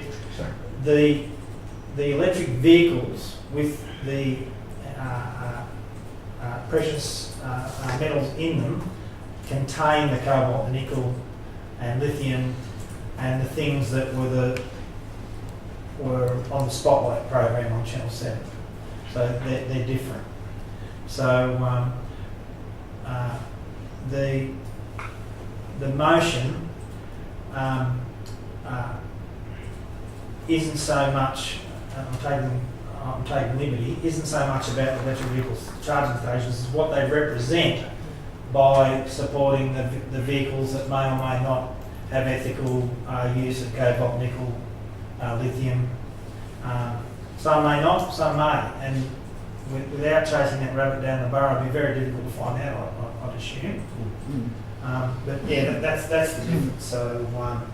So how I read the motion, it's about the electric vehicle charging station supporting electric vehicles, which according to Channel 7 some of them are ethically aligned. And I assume, Mr. Mayor, that I'm correct in that assumption. I think that's close enough. Close enough. I had trouble getting the words out, but that was the best I could do under pressure. but in saying that, we can choose to work with a supplier that hits all of those sustainability standards. But it still doesn't have anything to do with the vehicle. Yes, we can't dictate to the market. Because some vehicles, I believe, have the nickel and some don't in their batteries. So you can't sort of, you know. It's pretty bad when you've got to go and do your own investigation, isn't it? Okay, any further questions? Councillor? Say nickel to your I thoughts. recognise in the interest of time. Mr. Mayor, I found out the other day my son's got an electric vehicle. Conflict of interest. I found out the other day. But you told me that was remote controls for the kid. I had no knowledge about it at all. Okay, that wasn't a question, that was a statement, Councillor May. Thank you. Yeah. Very good. Okay, so I move that. I'll just speak to it briefly. I think there is a correlation between electric charging stations and the electric vehicle industry, because ultimately the two go hand in hand. I have some concerns about it. From an ethics perspective, you never know when you trace the owners of these mines back to who are the companies that are sitting behind them. Without knowing that definitively, you don't know who's investing in, or who the Queensland government's investing in, various entities around the world. So, because the devil's always in the detail, and I'd be really curious to know, is there a monopoly on these mines that we've got some sort of connections with at a state or federal level? I don't know. It'd be jolly good to know, because the last thing I want to be is in any way supporting something that is not what it looks like on the surface. I'm not saying it's not, but to those who have EVs and some of the wonderful people in our community, this is not about in any way shining a bad light on your choice, and I think that you have every right to choose what you do, and I support that. But as a council, I think it's critical the provenance of these things, as it says, from the cradle to the grave. That's what provenance means, basically.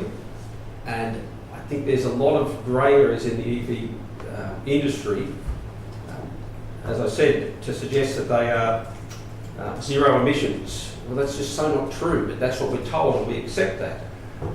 The manufacturing of them, the size of the battery that's needed to power that thing is massive.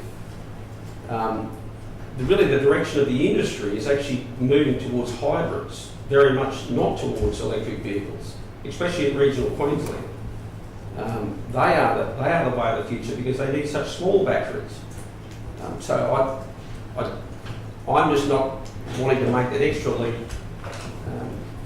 at this point in time, because it's uncomfortable where it sits with me. It's not just because of one.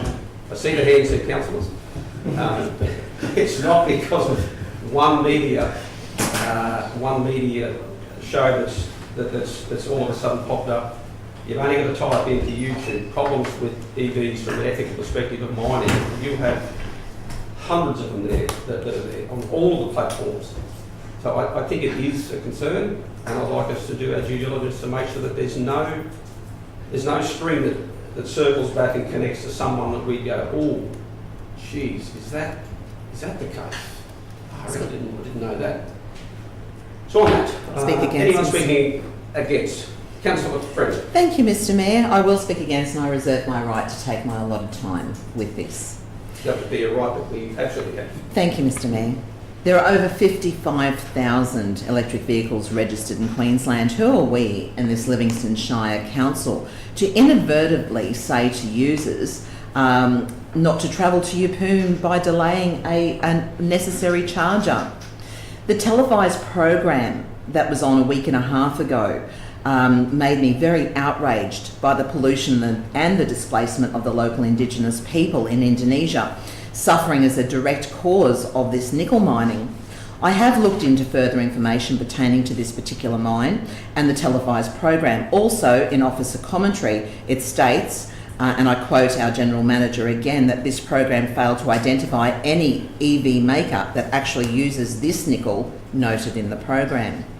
Just to clarify, Mr. Mayor, nickel is used in many industries: aerospace, electronics, chemical, medical, automotive and stainless steel. In fact, 68% of the nickel mined worldwide goes into stainless steel.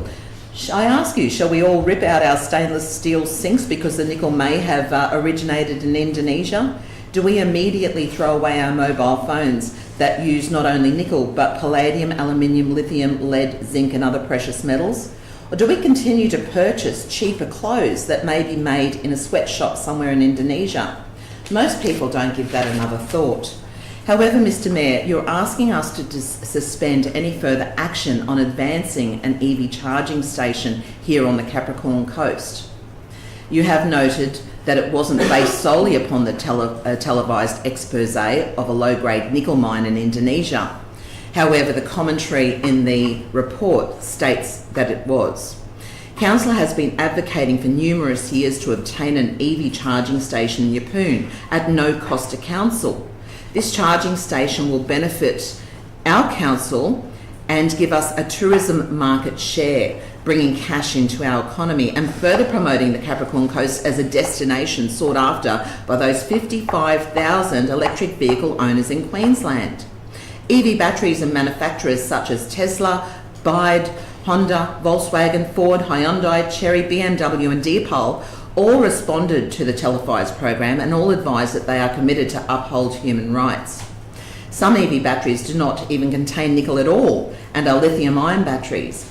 Those batteries that do use only grade 1 nickel, which this mine in Indonesia was not grade 1.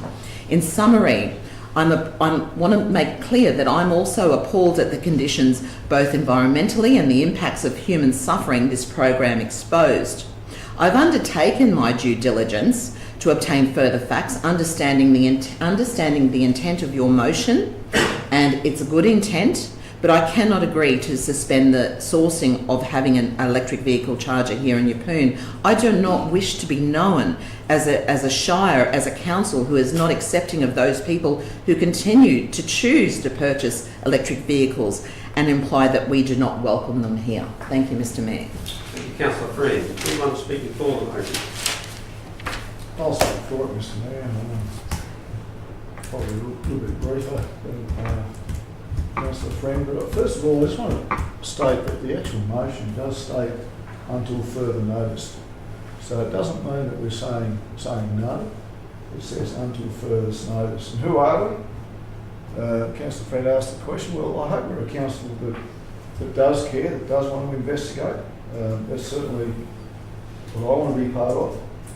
And just going back to the Channel 7 program, well, before that, I actually endorsed the EV charger in Yeppoon. I think it was a great thing. When I watched this Channel 7 program, it certainly opened my eyes. And it was very sad, especially when I saw the tribe on Hamera Island, I probably pronounced it wrong, the Manyana tribe. I was like, you couldn't help but be appalled. But the beauty about a program like that, it's actually going to ask more questions. So hopefully we're going to get some answers. I believe there's going to be a big comeback in the next couple of weeks, and that's why it's actually good that we suspend and we can get to see more evidence, as I'm sure there will be, and it's going to make council's decision much easier. I also need to say that this isn't against the EV users. We're certainly not saying don't come here. We just need to, as a council, make good ethical decisions, and to do that, we need to have evidence. We need to have a lot more evidence available to us. And like I said, I'm sure there's going to be a huge comeback from that Channel 7 program, which will mean that we're going to be able to be sourced with that evidence. Look, I think that's about it. It's important that we do get all the facts. I don't believe we have them. I'm happy to endorse the Mayor's notice of motion. But again, councillors, just remember, this isn't the end. Okay? This isn't the end. Thanks, councillors. Thank you, Councillor Eastwood. Any further speakers against the motion? Councillor Watson. Mr. Mayor. Mr. Mayor, I believe this was the biggest knee-jerk reaction you're asking the councillors to vote for. And I don't mean this personally. But I watched the news program and I was horrified at the loss and the life and the injuries. And the whole time I was watching it as a journalist for more than 30 years, I waited to hear from the other side, a balanced report, but there wasn't one. Later read the other side wasn't offered responses. This is clickbait. This is the cheapest form of propaganda there is, Mr. Mayor, and I'm sorry but you fell for it. Mr. Mayor, I'm not a big fan of electric cars, and I don't believe they are the complete answer, but as a band-aid measure for a bigger issue. In the meantime, is this council going to be classed as an anti-electric car shire? Because it will get out.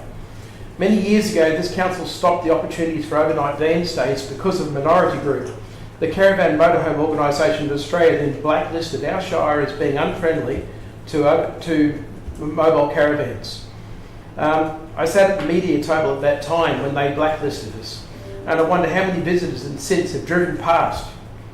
And I believe our council is still blacklisted by this organisation. Mr Mayor, this motion is not helping our small businesses and tourism that you say you support. And a 5-minute search on the internet found that from the World Vision website, many products that Australians love, such as coffee, chocolate and others, might have been created through child labour.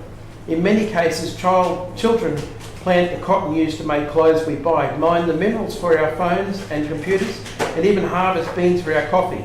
Mr Mayor, are you proposing our shire stops buying these products also? Another search revealed 10% of this mineral is used for stainless steel. Is council going to outlaw using stainless steel from now on? And at the same time, I believe it is up to the purchaser to find out the relevant information about a vehicle or product they buy, not this council table. Hear, hear. So, and it's not personal, it's just, I think you need to hear the other side. Thank you. Thank you, Councillor Watson. Any speakers for the motion? Yes, thanks, Mr Mayor. I'd have to commend the 3 previous speakers for giving us such an insight into what they know about this subject. It's a worthy topic, and it's worthy of exploration. And determining this is not the end of the story. This is only just the beginning, because we don't know what we don't know. And all we're doing is asking for more information to give us an informed decision. So I'd have to commend the 3 previous speakers, because they have done their due diligence, and we are leaders in this field, and we need to know our stuff. Because if we don't go to the trouble of researching, we're not doing our job. It's simple as that. I can recall over the years, even though we might seem like a little hick from time to time with the way we go about things, but we do get to the end of it. And I do know over the years that I have seen not only legislation changed by the work of this council, a precedent throughout the state, but legislation that's not only introduced but changed, because this council pursued a matter that would be insignificant to many other councils. But we did it, we changed it, we got it new, and everybody's on the same page, and the acts got changed as well as a result of that. So don't ever think that anything is too small or too minute or too trivial to be able to get out there and wind your way through it. Yes, we will go after evidence, and we wouldn't be doing our job if we didn't. So I'm supporting the motion, Mr Chairman. Councillor Martin, anyone speaking against the motion? Mr Mayor, I'll speak for, if that's okay. The reason I am speaking for, I was hesitant when I read the motion, because feeling that was, in my opinion, knee-jerk, as Councillor Watson has alluded to. But knowing that there's safeguards in place in terms of, when we do go out and looking for people to install it, there are some safeguards in that. Also taking into consideration, supporting one thing, you supporting another thing, supporting a charger, supporting a car, etc. And then seeing that, those batteries being sourced over in Indonesia, and child labour, and those types of ethical concerns. I think no one would disagree that that's a big concern, and for us personally, and that certainly a big concern for me with child labour, and my personal life, I sponsor children overseas that have been doing that for many years, and send birthday presents and Christmas presents, and I've bought ducks for people, and goats and chickens and all this sort of stuff to establish farms in their own yard. Certainly over in places like Indonesia, being involved in rescuing young girls out of sexual slavery through my own personal finances in that, and so anything against child labour and things like that, I'm certainly a pretty big advocate for those types of things, and I feel that there is a step forward in trying to mitigate these sorts of things, both in what the motion presents in itself, and if we go forward in terms of our EV charges, we have safeguards, as Katrina has alluded to as well. So I'm satisfied we're doing as much as we can do in that, and I certainly don't, whether people are for or against, I certainly do hear that none of us ever want to support this sort of any type of behaviour that encourages child slavery or anything like that. Thank you. Thank you, Councillor Walker. Any further speakers? Either It's for or just against? me to go, isn't it? I think it is. So it's a drum roll, I'm going to go. I'm going to speak against. I've thought about this a lot, and I've always been, skeptical of the EV industry. But this, to me, isn't about the cars. This is about the supplying the power to charge these cars. And we're talking about tourism, we're talking about wanting people to come here, we're talking about what's best for this area. And we've got a perfect chance for a state-funded opportunity to get these charges in here that can attract another group of people that already don't come here. And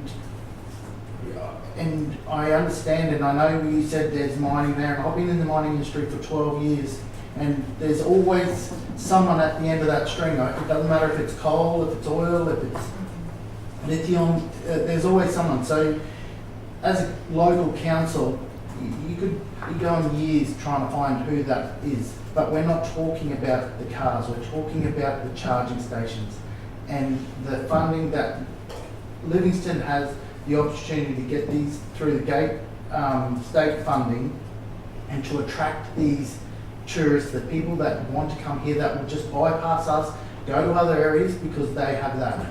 We don't want to miss out on that opportunity, and that's why I'm against this, because it's got nothing to do with the mining. I understand everyone got their heartstrings pulled and all that, but this is about this community, and I'm representing Livingstone, not the rest of the world. And that's Hear, what I'm hear. voting against. Hear, hear. Thank you, Councillor Roderick. Okay, to sum up then, councillors, there's a few points here that I'd like to finish on. And Councillor Watson, it is a knee-jerk reaction. It absolutely is. It's a reaction to information that became available. Upon that, I looked on other platforms and saw a lot of other information. I had a window of time to either do nothing or a window of time to actually respond and to react. And if it's a knee-jerk reaction, that's fine. I'm okay with that. I would call it actually just a reaction to, as it says, the situation drives the strategy. The situation is there's information now that's become available. I'm concerned about it, and I believe it is absolutely incumbent on us as a local government, who is an act of the Parliament of the state government of Australia, to reflect the highest standards of human rights. Absolutely, that's something I've put above all else, above profit. If I knew that there was sweatshops operating and that we were supporting consumable goods that come from those sweatshops, as Councillor Friend pointed out, I wouldn't want to continue to support that at all. Hands up who would. The thing is, I don't know. My trust is starting to shrink in terms of this industry. And I'd like the state government or the federal government to undertake an inquiry to make sure that we can be confident that our sources of connection to the mining of those, because we can mine it here. So why not do it here instead of, I don't know, we may be connected through these areas where there is sweatshop operations going on. I want a part of that. And if it means that several EVs don't come here, am I prepared to be responsible for that? Well, yes, I am. I absolutely am. If it means that we end up with a better world for something that is going to eventually will become so much part of our motoring options. And as I heard on one of the platforms, it's not about EVs, it's not about electric vehicles, it's about an eclectic mix of uses. The combustion engine hybrids and EVs. They're all critical going forward. Wouldn't it be good to make sure that we can feel confident where that provenance is coming from? And if it takes a knee-jerk reaction to get it onto the table, in some ways a bit like this council, or the previous administration had the determination and the will to stand up with the COVID restrictions that are on, and all we did was wrote a letter to the state government saying, hey, the COVID restrictions you're putting in place are terribly damaging to business. Have you thought about that? We've stood up for business before. I'll continue to stand up for business in the future, but above all else, it's the human rights that I'm concerned about. I want to thank you all for your contribution to the debate. Thank you for Anna. Thank you for Kat for everybody's contribution, Mr. CEO. Put it to the vote. Those in favour? Those against? The motion is carried. Thank Must you, be cup of tea councillors. time, Mr Chairman. Beg your pardon? Must be cup of tea I time. think you've just moved a procedure for a morning tea break. Thank you. Those in favour? Thank you.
I just realised that's Right. still should. Welcome back, councillors and staff and the community watching in. I think Councillor Mader is going to move a procedural to resume standing orders. Yes, Mr. Mayor. All those in favour?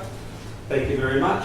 Before we go on to our reports, councillors, the CEO is going to give us an update on the previous matter that was laid on the table relating to the naming of the Kubo pool from Councillor Friend. So, Through Mr. Mayor, as indicated earlier on, it would be better to have it as a notice of motion, because technically a foreshadowed motion is if a motion gets defeated, you then, knowing what the foreshadowed motion is, you then go and debate and vote on the foreshadowed motion. The original motion wasn't defeated. It was accepted, and the council did note the document with the 220 names in it. So it's not really a failed motion. So therefore, it would be best if any councillor wanted to put a notice of motion up about the naming of the Kiwi Bay Aquatic Centre. It'd be done by notice of motion. Okay. Councillor Friend? Yes, Yep, okay, Thank you. councillors, we're comfortable with that? yes, thank you. Okay. The only thing I have concerns about, I don't have a problem with that, is the public consultation. If we go into the motion like it was perhaps intended, does that rule out public consultation? Well, I guess in the event that a Unless it's motion did included, come forward, unless it's included. as the CEO was made clear, that would be the best pathway to take, if indeed a councillor wanted to take that, or try to get that course of action approved. And wound into the motion. That could be wound into the motion.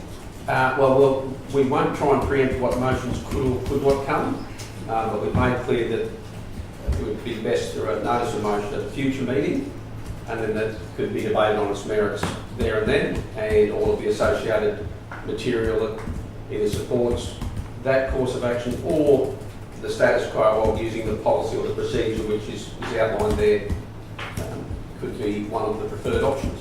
Yeah, I know there's no urgency, Mr Mayor, but I thought in the interest of expediency that, anyway, Okay. we'll just proceed as we do. We'll deal with that when it comes across the table. Okay, we're going to move to 11.1, Development Environment Committee minutes from April 2025. Who would be leading that one? That would be me, Mr Mayor. Okay, over to you, Councillor Eastwood. Thanks, Mr Mayor. Mr Mayor, I'm pleased to present the report of the Development and Environment Standing Committee that met on the 1st of April 2025. The recommendations from that committee are shown in the minutes. D 325 of 2024, material change of use for dual occupancy at 32 Morning Street, Toowoomba. D 261 2024, conditions, an ROL 1 to 2 lots. Proposed licence agreement for electric vehicle charging infrastructure. Reef Guardian, now that means, no, it won't mean anything, sorry. Reef Guardian Project, Our Living Coast Community Engagement. The Reef Guardian Project, Oxford Road Water Quality and Habitat Project Community Engagement. I present these recommendations unchanged to you and seek your support in resolving these matters. Yeah, does that mean we have to do something about the proposed licence agreement for electric vehicle charging infrastructure? It's not in there. It's not in there, is it? It's been... Okay. It's the second thing we put on here. Okay, it's not in there. It's good as going. Okay, there we go. Any questions on that particular recommendation, councillors? No, we've got a mover in Councillor Eastwood, we've got a second in Councillor Roderick. Councillor Eastwood, do you want to speak at all? There's no need to, Mr Mayor. No? Okay, anyone speaking against? There were several recommendations there, Mr Chairman. That's correct. We'll put that to the vote. Those in favour? The motion is carried unanimously. Thank you. Takes us to 11.2, Recreation and Culture Committee minutes, 1st of April 2025. That would be Councillor Walcott. Thanks, Mr Mayor. So I am pleased to present the report of the Recreation and Culture Standing Committee. We met on the 1st of April 2025. The recommendations from that committee are shown in the minutes. The monthly progress report, capital projects, Regional Arts Development Fund, round 2, 2024-2025. Event sponsorship program, round 1, 25-26. Livingstone Shire Council and Bendigo Community Bank Community Grant Scheme, round 2, 2024-25 outcome. Mr Mayor, I present these recommendations unchanged to you and seek your support in resolving the matters. Second, Mr Mayor. Thank you. So we're going to move there, Councillor Walcott. Second, Councillor Friend. In the absence of any questions or debate, we will put that to the vote. Those in favour? That is carried unanimously. Thank you. That takes us on then to 11.3, Infrastructure Committee from the 1st of April. Who would be leading that one? Councillor Mader. Over to you, Councillor Mader. Its next term is Councillor Watson. He just can't wait. Okay. Thank you, Mr Mayor. And I'd like to just advise the public that the minutes from the last Infrastructure Committee meeting held on the 11th of April go as follows, and I thank you for this opportunity, Mr Chairman. There were 3 matters there. Item 13.1 was a road closure application adjacent to 74 Amalfi Drive, Zilsey. That resolution, the committee recommends that council endorse the actions to be undertaken by the council under the Regional Waste and... Is that the one? No, sorry, so sorry. The council authorises the Chief Executive Officer to sign a statement in relation to an application under the Land Act as road manager, supports the proposal for a permanent road closure of the reserve between 72 and 74 Amalfi Drive, Zilsey. So that was carried. The second matter was CQ Rock Regional Waste Strategy Action Plan. Now that's a big word for a lot of work. In this case, the committee resolution was that the committee recommends that council endorse the actions to be undertaken by the council under the Regional Waste and Resource Recovery Management Plan, Central Queensland Implementation Plan. And that was carried as well. If anybody needs to further investigate what that's all about, they just need to contact the council and we'll make sure that they receive that document.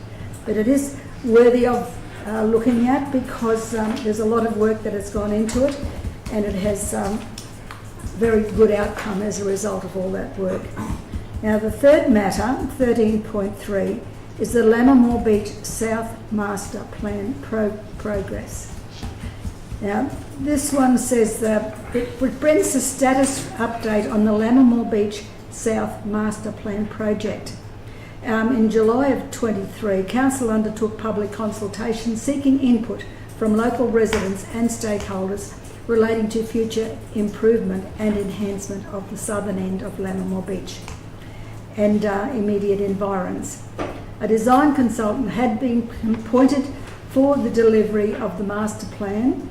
Public consultation will be undertaken in parallel with the design to gauge community sentiment and inform the development and evaluate the design solution. Now the committee's resolution on that one, the committee recommends that council resolve to 1. Receive the report, 2. Notes the scope of works within the master planning project and respective timeframes, and 3. Officers provide a report to a future council meeting detailing the outcomes of the master planning project, including budget implications of each proposed work passage. And I have the fourth one here, Mr. Mayor. It's not on the list that Michael gave me, the manager gave me. It's the presentation of the Capital Works Progress Report for projects delivered by the infrastructure portfolio to the end of February 25. That is available for anybody who wishes to see what those projects are. But that completes the minutes for the Infrastructure Committee. Mr. Mayor, thank you. Very good. Thank you, Councillor Maynard, for that very thorough account of that. So we're going to move there. The seconder in Councillor Watson. Any need for further commentary or debate? No. We'll put that to the vote. Those in favour? Receiving that's unanimous as well. Thank you very much. That concludes, thank you Councillor, that concludes our reports. We've got item 12, Audit, Risk and Improvements Committee. We've got something on that. That's further down. Is it 13.4? Yep, 13.1. 13. Oh yeah, there's actually 2 items there about the audit risk. Okay, so there's, according to this agenda, there's nothing at item 12. No, okay. 13, we've got reports. 13.1 is the first. Move, Mr. Mayor. Moved. Okay, that's right. Any questions? Any questions? I do have a question. Yeah, I do have any questions. Questions there, Mr. Mayor? We've got Councillor Friends is going to move 13.1, Councillor Watson is going to second it, and that is support for the Yeppoon RSL sub-bridge Annual Anzac Day Memorial Parade and Service. Before we go into debate, we'll take Councillor Walker on any other questions. Thank you, Mr Mayor. So, is this like an events, sorry, through you, Mr Mayor, is this like an events sponsorship? And will this, the funds, is it attached to event sponsorship come out of that each year, or? Yeah, so thanks for the question through you, Mr Mayor. It'll come out of that same budget line for event sponsorship, but we wouldn't be asking the RSL to apply for this every year. It would just be an ongoing contribution. Correct. That was my question. And so we normally, are there funds normally left over in the event sponsorship every year? I believe since 2022 this has been earmarked, that $5,000 has been set aside within that contribution. Since 2022, yeah, so that would just be what we continue doing. Right, thank you. Thanks, Councillor Walker. Any further questions? No. Councillor Friend, would you like the floor? Thank you, Mr Mayor. I appreciate that. My father was a World War II veteran. I actually missed a generation and was adopted later in their life, well and truly after the Second World War. But it's so important that we actually support the Return Services Leagues. No matter what, all veterans serve our country for ideals of freedom, freedom of choice, freedom of thought, freedom of speech, and demonstrate the principles of our country for the democracy that we must uphold. And we must never forget their great sacrifices made by both brave and heroic men and women who choose to serve our great nation. Sacrifices of self, of mental health, physical impairment, family relationships and financial constraints. And they go through this all because they believe in the service of our nation. So let us always do what we can to support our RSLs. Thank you, Mr Mayor. Thank you. I almost feel it's not necessary to ask as you're not speaking against, however, as the CEO pointed out earlier on, it's not something that usually happens. But is anyone speaking against? No. Anyone further speakers for? I'd just like to say, Councillor Watson. Councillor Friend forgot dogs, donkeys. Yes, of course I did, and we must always remember, Mr Mayor, the animals that served as well. The purple, I think. And The purple. Don't forget the pigeons, Mr Mayor, There we because go. we got them on the Wall Yep. of Fame down at Emu Park on that. That's correct. We did too. There we go. Do you know there was more than one donkey? There were several, I think there were 5 donkeys overall, Thank in the you, wall. Councillor Mather. because I know I had to do the Excellent. research. I was going to say she was there. Sorry? No, I was just being smart. No snide remarks, Mr CEO. Can I ask the CEO that he stop laughing because his face is bright red? Right, back on track, councillors. Very good. Any further speakers either for or against? If not, Councillor Friend, did you want to wrap up? Or No, is Mr that Mayor, enough? Okay. that's enough. We'll put that to the vote. Those in favour? That is unanimous. Thank you. Thank you there. Laurie? They all had the same name. 30.2, I'm going to ask our Chief of Human Resources, Chrissy, welcome her to the table to lead us in the confirmation of appointment of our Chief Executive Officer. Over to you, Chrissy. Thank you for the work that you've prepared earlier. Thank you very much, Mr Mayor. Good morning, councillors. This report is presented to Council recommending the appointment of the Chief Executive Officer following completion of a satisfactory 6-month probationary period. The incumbent Chief Executive Officer commenced duties on the 18th of November of last year, and a permanent appointment remains subject to a probation period of 6 months, which is part of the normal contract arrangements. The Mayor and councillors on the 18th of March, with the assistance from the Chief Human Resources Officer, myself, reviewed the performance during the probationary period. The details of the review that was undertaken are included in the report that's provided to councillors. The Mayor and councillors have noted during that they are appreciative of the efforts and the diligence by the Chief Executive Officer since commencing in the position. Therefore, it's recommended that Council notes the completion of the satisfactory 6-month probationary review and confirms the appointment of Mr Terry Dodds to the position of Chief Executive Officer. I'm going to pose that to the table. Second. There we go. It's a good start. So we've got a movement. Councillor Watson. It's a good start, Mr Mayor. Thank you, vote. Councillor Friend. Any questions at all, either perhaps to Christy there in the work that she's prepared, or to our CEO at all? If not, no. Okay, well, we'll hand over to Councillor Watson, who's moving. I would just quickly like to say that I'll be short and sweet. I'm very happy with our CEO, Terry Dodds. He is a perfect fit for our Shire. And I suggest the residents get ready for a great ride. And I doubt there won't, I don't doubt there will be some hard times, but with what he's already achieved, I believe we're in very good hands. And I look forward to working with you for the rest of the term and Hear, hear. onwards. Thank you. Thank you, Councillor Watson. Anyone speaking against? Any further speakers for? Councillor Maida. I think, I'm speaking very personally here, I think the CEO probably has had some thoughts about getting out on the wrong side of the bed when he inherited this council and looking at the work that's ahead. With his experience in past administrations, he could see at a very short glance what needed to be done. But where to start and how he would do it without World War III erupting was another matter. I'd have to say that he's hit the ground running. He's hit the nail on the head as far as issues go.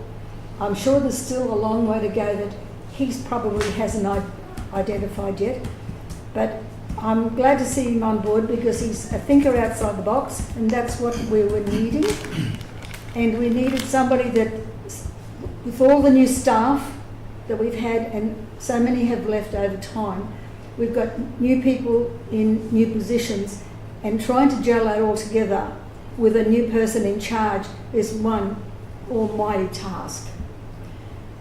And we've got to make sure that we restore the faith in our administration from the ground up, which has been missing for a very long time.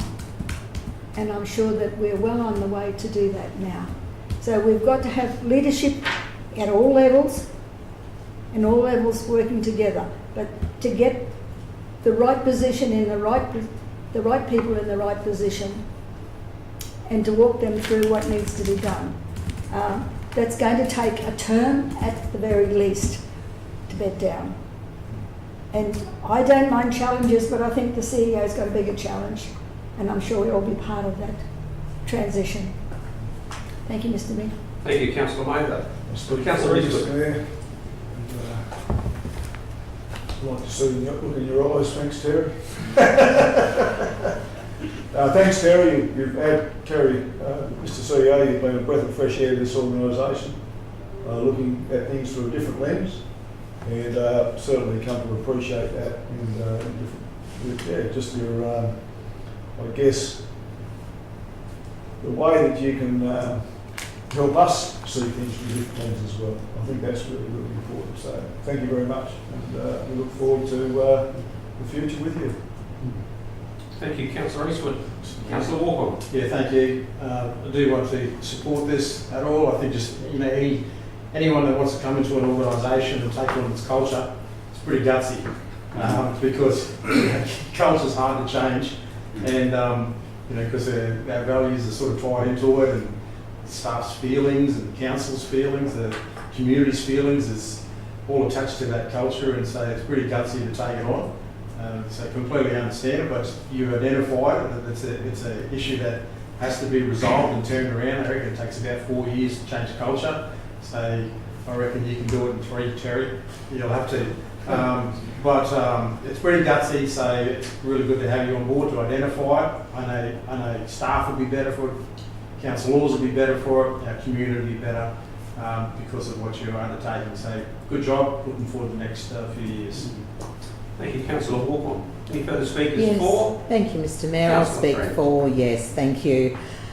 There are CEOs and there are CEOs. Those that look after process and those that have initiative.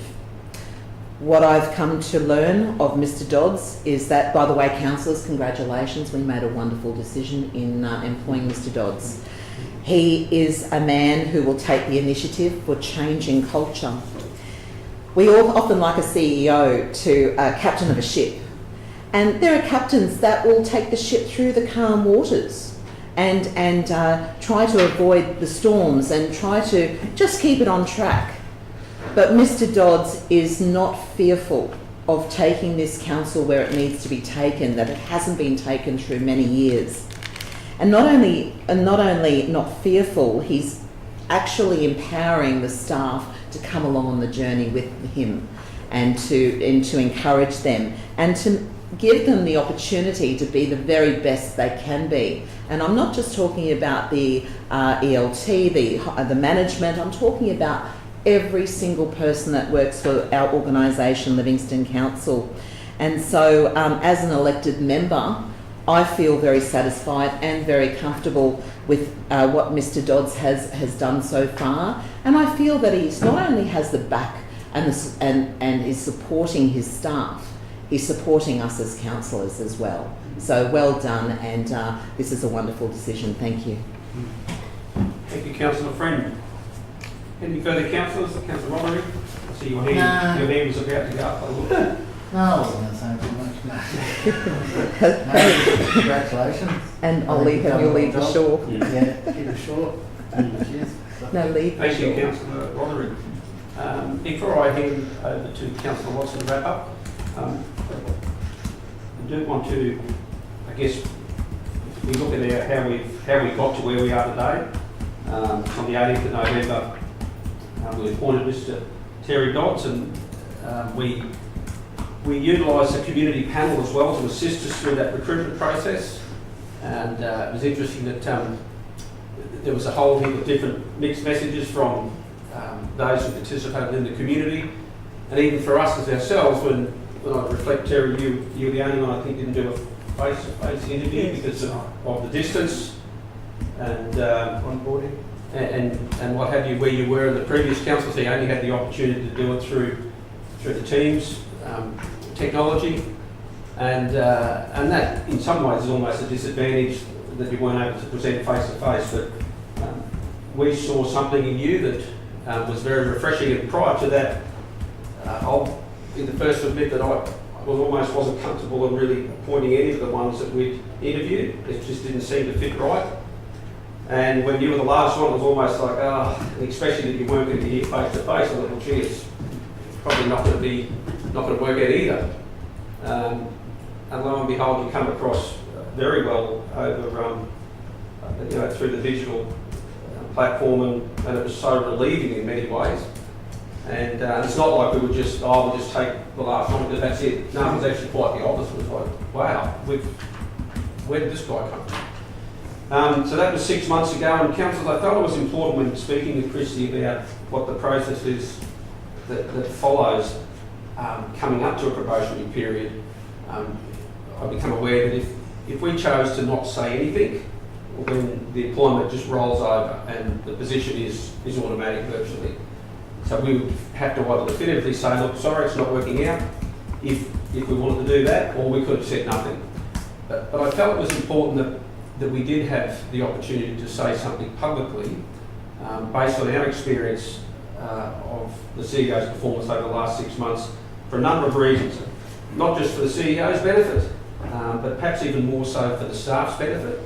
I think more importantly, potentially, so that they could see that we as a council were very supportive of the CEO, we're supportive of the direction he's taking, the mechanics by which he's implementing each day to try and improve the organisation and build on the shoulders of those who've been here before. Every CEO that's been here has done the very best that they can, and only last week we had a former, not a CEO, he wouldn't let me call him that, he was a Shire clerk, I think.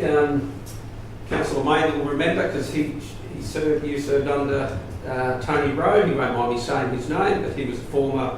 Tony Rowe was Tony Rowe. Bill Cass. Beg pardon? Was it Bill Cass? No, Tony Rowe. Yeah, I know Tony Rowe. Yeah, well, you served under Tony. Yeah. He was an engineer. No, I didn't. You weren't there, okay. No, Tony was sacked before I got in. He was our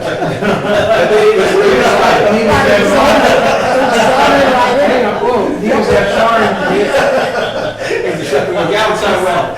Mr Mayor, who's our Shire He was our engineer? Shire engineer. Excellent. He was exonerated by an appeals court unanimously. And the judge says not only was he a very competent engineer, but his honesty and integrity were beyond question. That was a retired judge who did the There inquiry. we go. Excellent. Their word for word. I wish you hadn't brought that up. Well, that's live. That's live. I do remember the Mirror at the time printed every single word of the transcript Yes, in 7 point across 8 pages. I've got a copy Every of single it. word for It's word. still about the CEO. I think we'll get back to that. You don't get to rehearse CCD, if you do, it probably doesn't necessarily reflect that exactly. But the point was, when Mr. Rowe was here recently, you know, he reflected on his 10 years that he served as the Shire Clerk, which is now called the CEO. No, he never was. What? He was the Shire engineer. Shire engineer, yeah. Shire He engineer. wasn't the clerk. That's right. But And he he was has- pretty good. He had water, sewage and roads, all three portfolios for one man. Sorry, Tony, but it's close. I'll get out of the court. He's already switched off. And it was nice for someone like Tony who had so many years here to connect with this guy who's new here. But you just see the two of them had this rapport and respect for each other, because anyone who steps up to be the CEO, it's a heck of a job to do. And so I'm pleased at the end of 6 months that publicly we're going to endorse your continuation here as the CEO. And I think it's a critical time in our council, in our shire, in our future, as Councillor Friend said, the direction that the community want to go, which the councillors need to lead, and you provide every ability for us to do that. If that's not working together, well then you are not going to hit your targets, and we are about hitting our target and delivering, and I believe that you're going to give us every chance of success of doing that. But importantly as well, keeping us, I guess, grounded. I think it's been very refreshing to see that. And one final word, if I was to sum you up, Mr. Dodds, I see you as a person who doesn't like to lose. Any contest you're in, any time we're trying to nut out the best possible way forward, you don't like to lose. And I like to think that we're going to be back in winners. And because I don't want to get on a losing team when it comes to some significant decisions we need to make for this community. So on that note, I'll hand back to Councillor Watson, and he can wrap up. I don't know if there's any words left in the vocabulary after this. Usually how it feels for or against. But I will quickly say, you only got to look around this room and look at all the work that's been done with the staff to bring everything up to speed, to get us moving. And the improvements that are going to come from this for our Shire, for our residents, will be fantastic. And again, let's get moving, let's vote. Okay. Mr. Chairman. On that note, For the record, if it helps, that was a very volatile part of this council at that time. yeah, Okay. we And can, because of the makeup of the council, which was predominantly real estate agents and developers, need I say no more, the treatment of Mr. Rowe at that time was so horrific that a petition was taken up to sack the council, and it was sacked. there we go. This is not a warning to you, Mr. Dodds. That was what the acting premier at the time said they need to go. Right. They were sacked for 48 hours. Thanks, Councillor Mayor. But I'm saying that On was that how note- volatile this situation was That's back right. in that time. On that note, we're going to go to the vote. Oh, you want to say something? Through you, Mr Mayor, I'd just like to have on public record how impressed with the staff I've been. It's really difficult as a CEO to institute change if the staff aren't supportive of change. And I haven't met anyone yet once given the evidence that doesn't violently agree that change and improvements are required. And none of this work on these walls is my work. As a matter of fact, I'm the only one who hasn't finished their accountabilities yet. About a month ago I asked the staff questions about what was wrong with their business, and it was called working on the business versus working in the business. And I wasn't expecting so many, I was expecting some high quality results, which we got. I wasn't expecting 78 pages of them. It was amazing how smart the staff are here, and how I think, and I said this at my interview, the answers are already in this organisation to how to make the organisation better. It's my job to harvest those answers and create paths for people to improve their bailiwick within their different sections and different groups and different teams. And that's all I've been doing, is listening to people. This is, as I said, this isn't my work. I asked staff to pin the tail on the donkey, and they've done that. I think Lucy won the award for guessing how many accountabilities there was, didn't she? She got the closest, 1,400.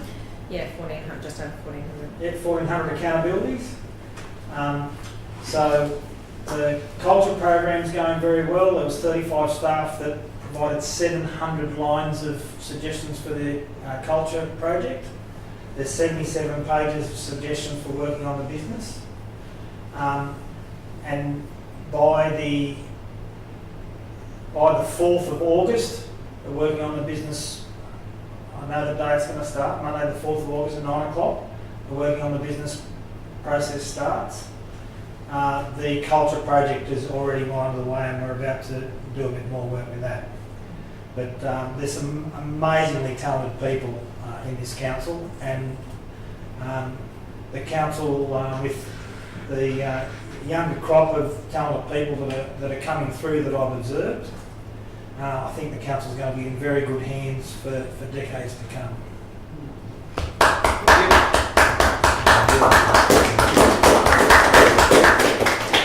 Well, Councillor Watson, you're done. done. Okay, we'll put that to the vote. Those in favour?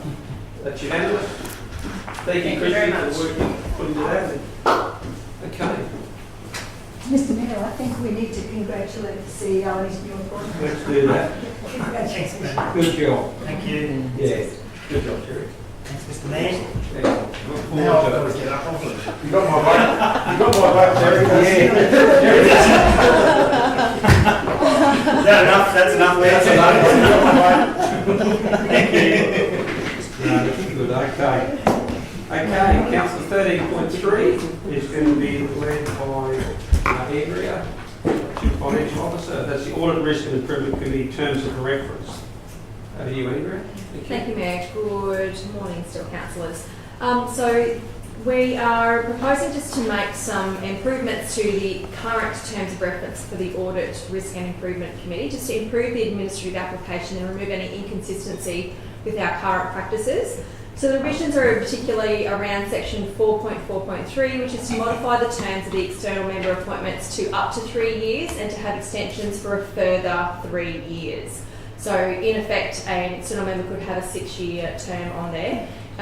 It's important to note that in New South Wales, for example, it's a 4+4 tenure. So they are looking for longer term appointments to ensure stability and continuity on this very important governance committee. In addition to that, the initial appointment will still be a resolution of the council table. However, the extension is at the discretion of the chairperson, and in every single case, it is always discussed at the audit committee prior to proceeding with that. These amendments are going to provide clearer guidance for managing the external member appointments and ensure compliance with the terms of reference. What it practically means is for one of our members, Mel Jacobs, we'll actually allow her role to be extended for another year. Otherwise, we would have to go out for an expression of interest immediately for her current role. And the committee are really advocating for some more continuity and stability on the current committee, given what their mandate is at present. The second part of the resolution is also to seek the table to resolve the extension of the appointment of Mr Peter Shevel, who is our current chairperson, so it's to extend him as chairperson for another year, which will align to his the end of his current appointment, at which point there will need to be a rotation of the chairperson. It's important to note also at the strategic planning session scheduled for June, the audit committee will also consider the current terms of reference in line with the Queensland Audit Office Insights report into audit committee effectiveness in local government, and that report was tabled in Parliament just a couple of weeks ago on the 28th of March. The headline on that is Livingstone's pretty much addressing all of the recommendations in that report. So good on the front. Questions? Excellent, thank you, Andrew. Councillor, okay, we've got a mover in Councillor Watson, we've got a question in Councillor Friend. Yes, Who question. might want to second it too, maybe. Second. Or Councillor East was going to second. Councillor So, Friend. yeah, I had a couple of questions, Andrea, but this one in particular was on page 86, and it's just through the tracked changes. Just a little note on the side under membership 4.4, and it notes that at least one member must have significant experience and skills in financial matters. And then it says in the little note that this is to be deleted. It says deleted, at least one member must have significant experience. So, in financial matters. So, does that mean that that's deleted? Or, I was just looking at the track changes, might be an administration thing. So it's in legislation, so even if we remove it from policy, we still have to comply with it. So one member does have to have significant experience in financial matters. Okay, so it's not being deleted from our policy. Should it remain there? It said significant. It's removed. It's included in the paragraph above. So it is in red as an addition to that. So it's the same sentence, but just moved to the paragraph. Okay, it said deleted. I just wanted to double check. Thank you. Thank you. Further questions, councillors? No, just I agree with the 3x3, if not the 4x4, which they do in New South Wales. Gives continuity and certainty for not only the people who are providing reports to the audit committee, but for the committee itself. They need to be assured that they're bedding down all the changes that need to happen. So I think it's important that you've got that continuity and that familiarity at the same time. Thank you, Councillor Maynard, for supporting the motion. And Councillor Watson, do you want to speak on that as well? Or? Yes, look, actually, in regards to Peter Cheville, I found him to be an absolute wealth of knowledge, and I'm found with backup phone calls that he is really easy to approach with issues that you have, and I'd like to just explain to everyone that he is really good for the board. So I'd like you all to vote in positive. Excellent. Anyone speaking against? If not, we shall go to the vote. Those in favour? That's unanimous. Thank you, councillors. 13.4, be led by Andrew there as well, the Audit, Risk and Improvement Committee meeting for the 14th of March 2025. Yeah, thank you, Mayor. So as would be standard practice, we present the unconfirmed minutes from the most recent Audit Committee meeting to Council for consideration. So this meeting was held on the 14th of March. It was held virtually. So we have 4 scheduled meetings a year, 2 in person and 2 held virtually. So we had all external members present, including Councillor Watson, and apologies received from Councillor Eastwood. It's important to note that the agenda is structured around the terms of reference, so that makes sure that at any one particular point over a 12-month period, that all of the elements that the Audit Committee want to have oversight of is covered within that 12-month period. So the agenda is aligned with that.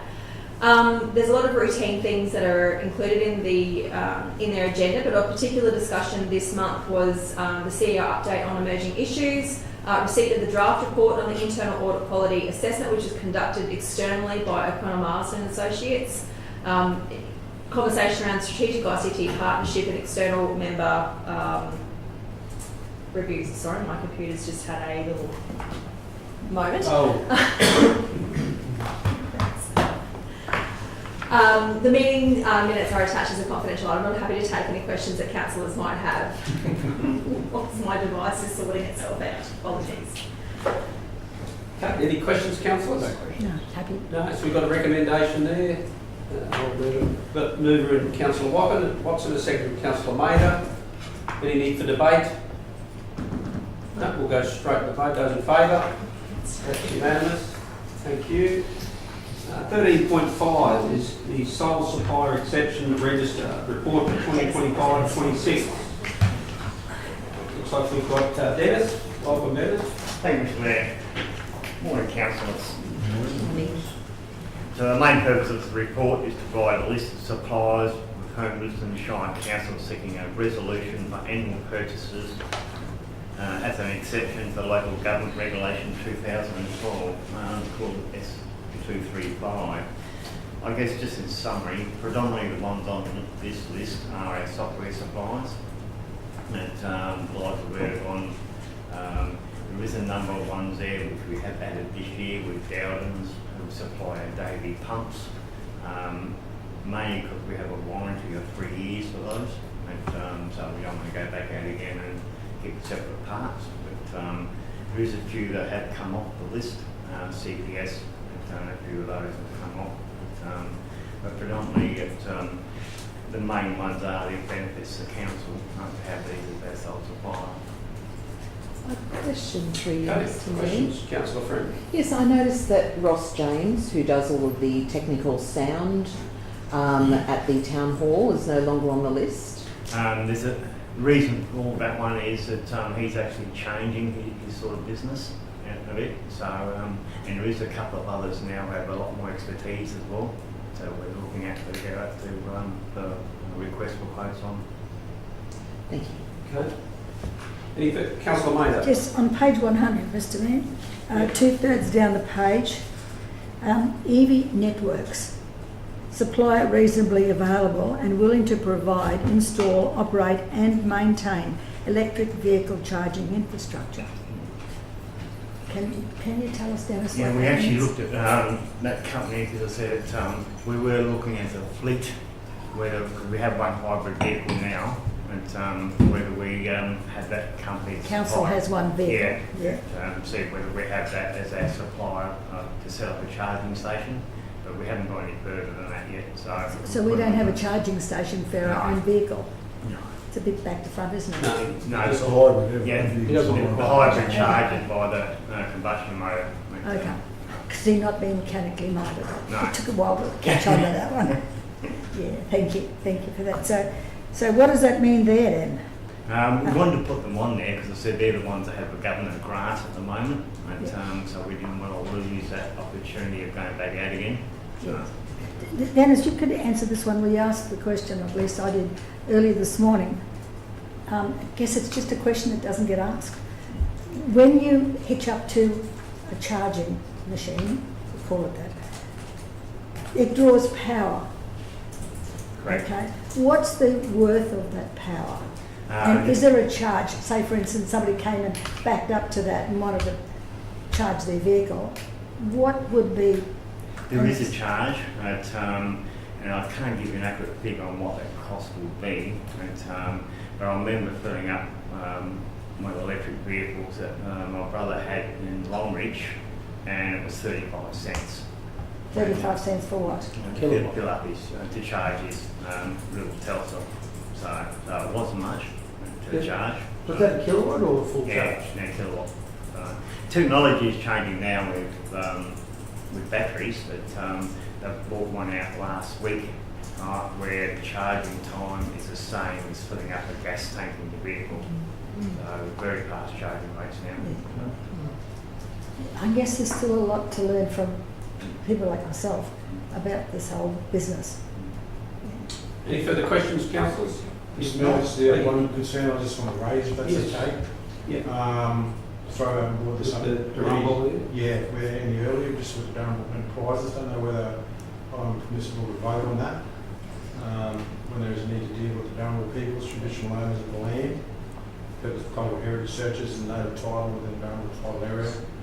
I mean, there's sort of no other people group, no other traditional owner groups other than that, but I just want to make sure whether I'm voting on that as a whole, but that is one part of it. Sorry I didn't pick that up earlier. That's But fine. I just noticed the Wagga people and I thought,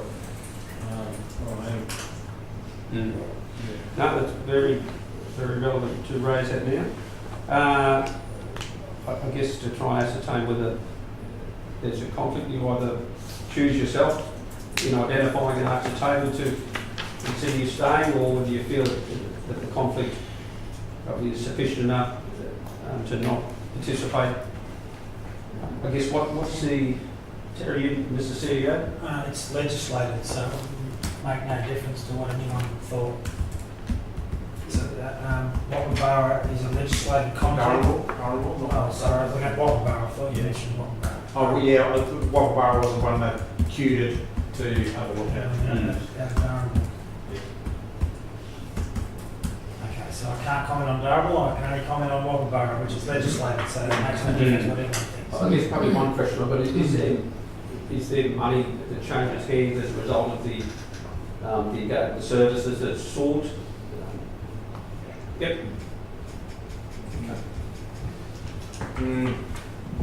Probably safer. I'd like to stay in the room, but abstain from the vote. Can't do that. Staying from the vote. Is that an option? Mr Mayor, through you. Abstain from the vote. Mr Mayor, through you. When you abstain, Sorry? your vote is classed as a no. Yeah, but you still vote, it's still recording this, it's still an outcome of your hand going up.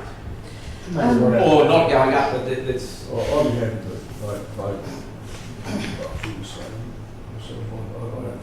Yeah. Mr Mayor, I don't believe that Councillor Walcon has a conflict as such, even though he may be Dirumble. There is no other custodians on this land in which we're meeting than the Dirumble people. So Councillor Walcon, even though he is Dirumble, his pocket's not going to benefit, even though money changes hands to Dirumble enterprises at times, his pocket's not going to benefit as a personal... No, but would a close associate of his potentially? I'd rather be for an associate or a close related party. Well, Mr. Mayor, yes, it does. And so monies that do come in go into a fund that, for educational purposes. I suppose there's the crossover in land country with Barada Yetamala up near Marlborough.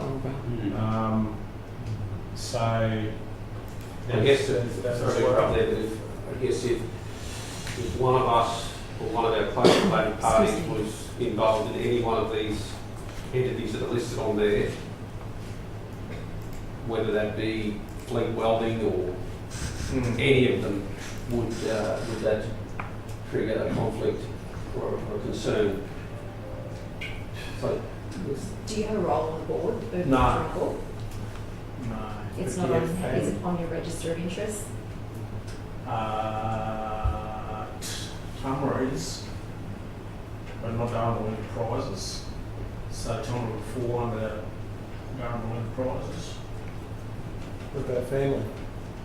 So what's that? Got any family that's on the board? Yep. All right. Mr Mayor. Families on the board. The board's made up of each clan, and my family's represented into it. So the monies are paid into a fund. I can access that for kids' educational purposes. Or I don't know, but I'll leave it up to councils what you. I'd leave. Yeah. Just be on the safe side for yourself. Yeah. Mr Mayor, can I just read you? Leave. yeah, well, I guess based on hearing the feelings of the councillors, you can either voluntarily choose to declare that conservative contract and not get us to vote on it by virtue of you just leaving the meeting, or if you want to test the will of the table, to vote whether you stay or not is the other option.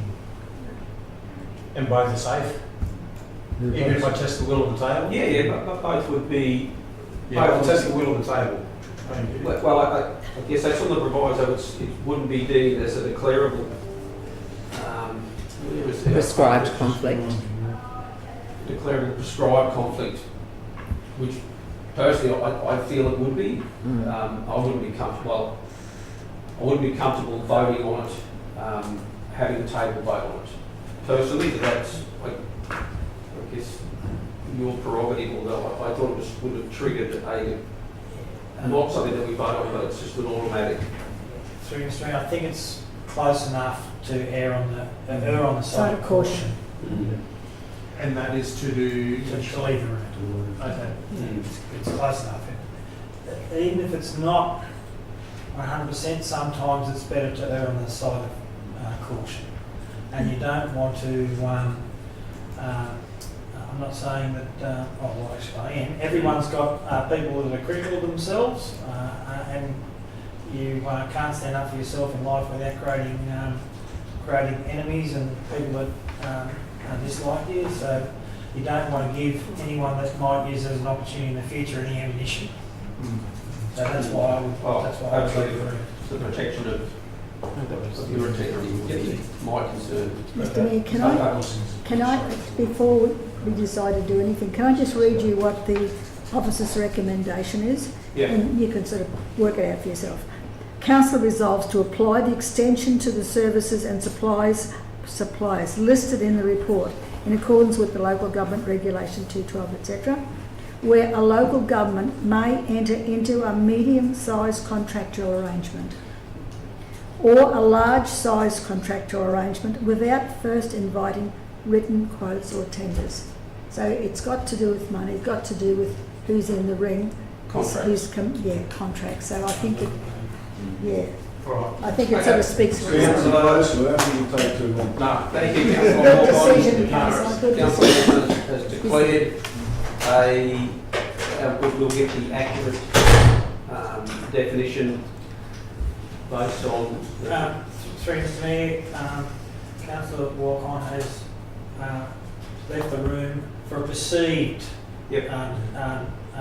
conflict of interest. Yep. It doesn't, it may not be a conflict of interest, but if he perceives it as a potential conflict of interest, leaves the room, he's completely covered. Yep. And we'll get, just for the staff benefit, we'll get the appropriate wording there that references. Yeah. Okay, thank you. Councillors, that one was moved by Councillor Walton. Is that it's showing that? Was it? No, not I don't moved. think So so. what's underneath there? We got. Conflict of interest, Mayor. Sorry. That's the That's the- conflict of interest.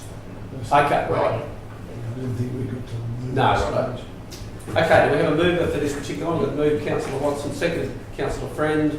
Any need to debate or to speak on that at all? No, thank you. Council will go to the vote. Those in favour? That is unanimous. Those that are here, thank you. Will Councillor Walker back in the room?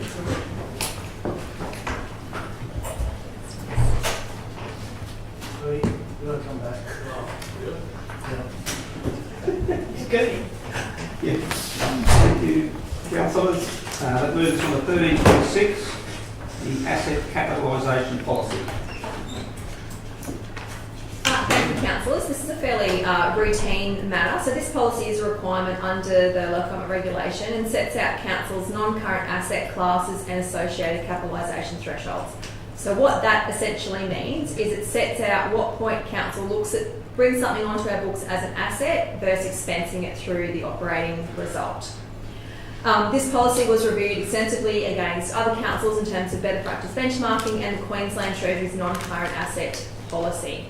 So there have been some moderate changes to improve the application and assist with the interpretation, including when costs are treated as operating expenditure when it is at the pre-feasibility or pre-planning phase. So at that point, it is unclear about whether council will proceed with significant capital work. So those activities are generally expensed, and our policy didn't have that included in there, so we've added that for additional clarification. There's also we've been dealing with this for a little bit of time now, but we updated to also recognise how we would count for cloud-based IT solutions. So they would usually be brought on as an intangible asset, so that's something that's not physical.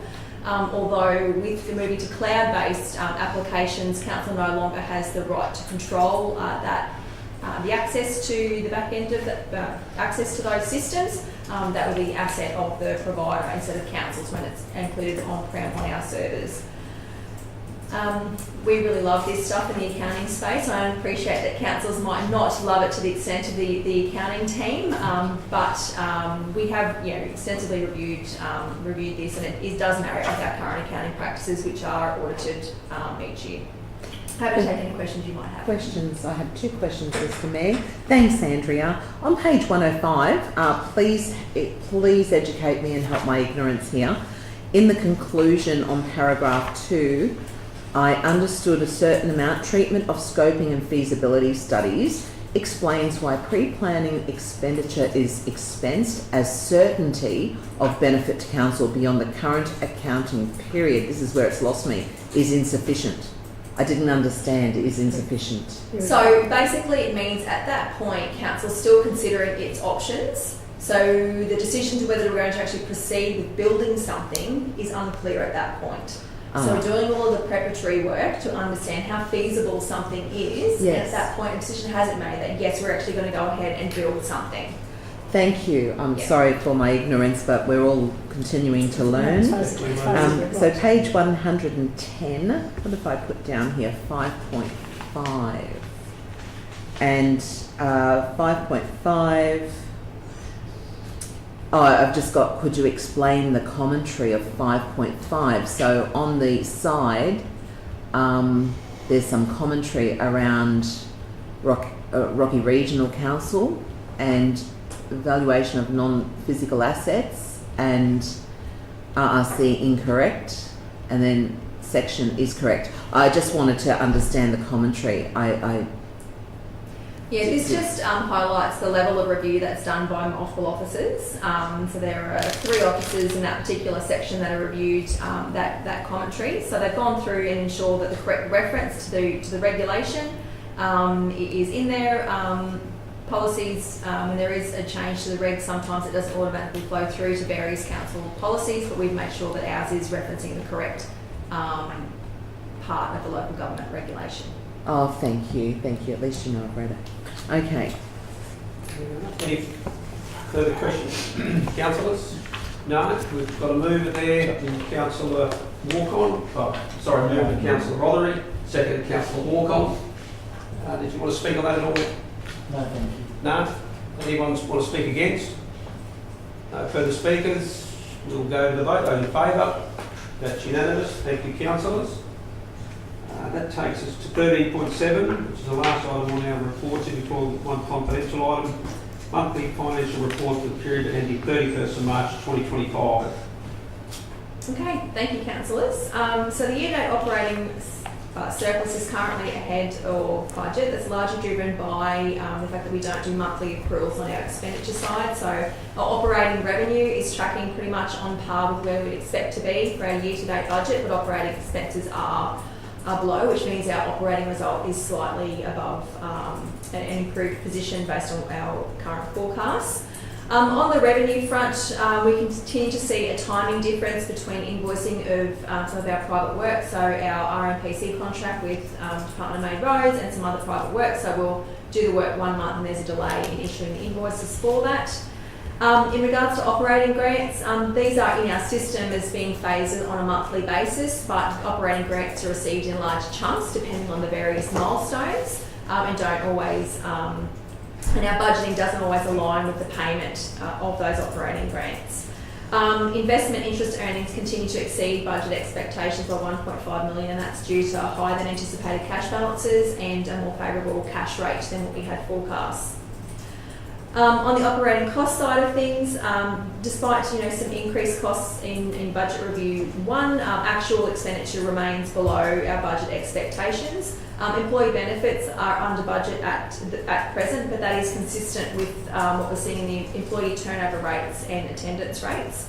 It is important to note that there is just under $15 million in purchase order committals that we have in the system that are yet to be realised into actual costs, which is contributing in part to the reporting underspend on materials and services. So looking at our balance sheet, so the things that we own and the things that we owe, so our cash balance has increased by $18 million, and that is simply reflective of the payments that we have received during the month of March for rates and water notices. So conversely, this means that receivables were down by $23.6 million, which is for the same reason, so reflects the payment of the rates and charges that were levied. And it's also important to note that the value of outstanding rates and charges are lower than the previous 2 financial years for the same period of time. In regards to managing our debt, so we have had some resourcing, internal resourcing constraints and limitations. So the number of assessors under management is lower than the same period last year, but that's more reflective of that we haven't been as proactive as we would have liked in that space. We have our total borrowings continue to be on the downward trajectory, so that we do accrue interest monthly. So our total borrowings are currently at $43.9 million, but we are on track to, with our debt reduction plans, to achieve just over $42 million by the end of June. On the capital front, infrastructure charges are sitting at $3.3 million year to date, which is pleasing. Capital grants and subsidies, so as councillors will hear me mention every month, we recognise that as revenue on our books, depending on in alignment with the percent of work complete. So that's been $14.9 million, but it's worthy to note that there's just over $8 million that are sitting on our books in terms of we received in cash, but won't recognise as revenue until that work is completed. On the capital expenditure front, it is below budget. We've just got just under $20 million that has been spent this year, but the committals are sitting at $48.7 million. So that is for all of the multi-year projects, those significant multi-year projects that we have already gone through the procurement process on that front. It's probably important to know that work did slow a little bit or was delayed a little bit because of the weather events. So contractors and our workforce are unable to get to some of these sites due to the conditions. However, March did result in a $3 million worth of capital works being completed, which was an increase compared to the previous month. So February was only $2.5 million. We are working with project managers to come up with our end of year estimate, so that looks to be sitting at around $32.9 million where we'll likely be spending our capital program this current year. So that means that we've identified about $5.9 million in carryovers for next financial year that will be being factored into work programs as we speak. Happy to take any questions that the councillors might have on the monthly financial report. Thank you, Andrea. Questions here? Councillor Friend. Thank you, Mr Mayor, through you. Andrea, we're currently a Tier 4 council, and on page 127, when we're looking at the asset sustainability ratio, and we're sitting at 42%, year-to-date actuals, 42% of the asset sustainability ratio, where our target is greater than 90%. How many other Tier 4 councils actually reach that target of 90%? Is this target unattainable, really?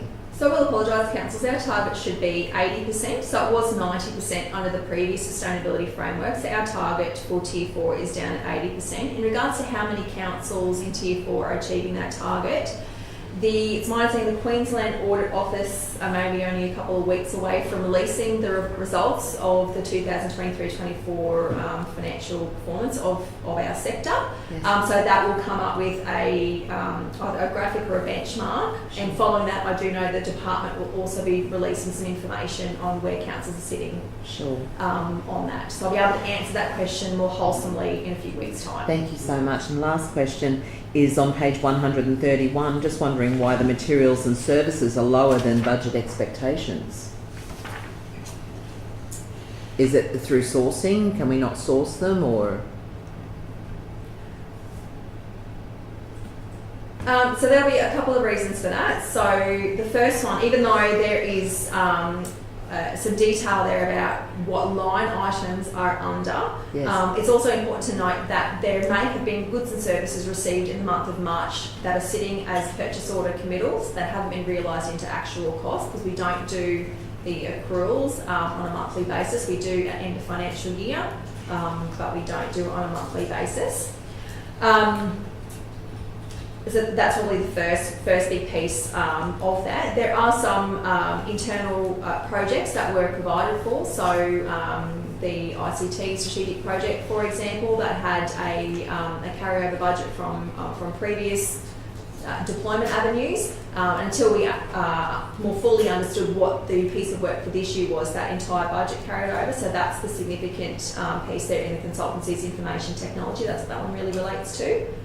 But there's been no, I guess, one big thing that's come up. So in previous years, we've talked about, the impact of disaster events that have delayed operational activities and those sorts of things.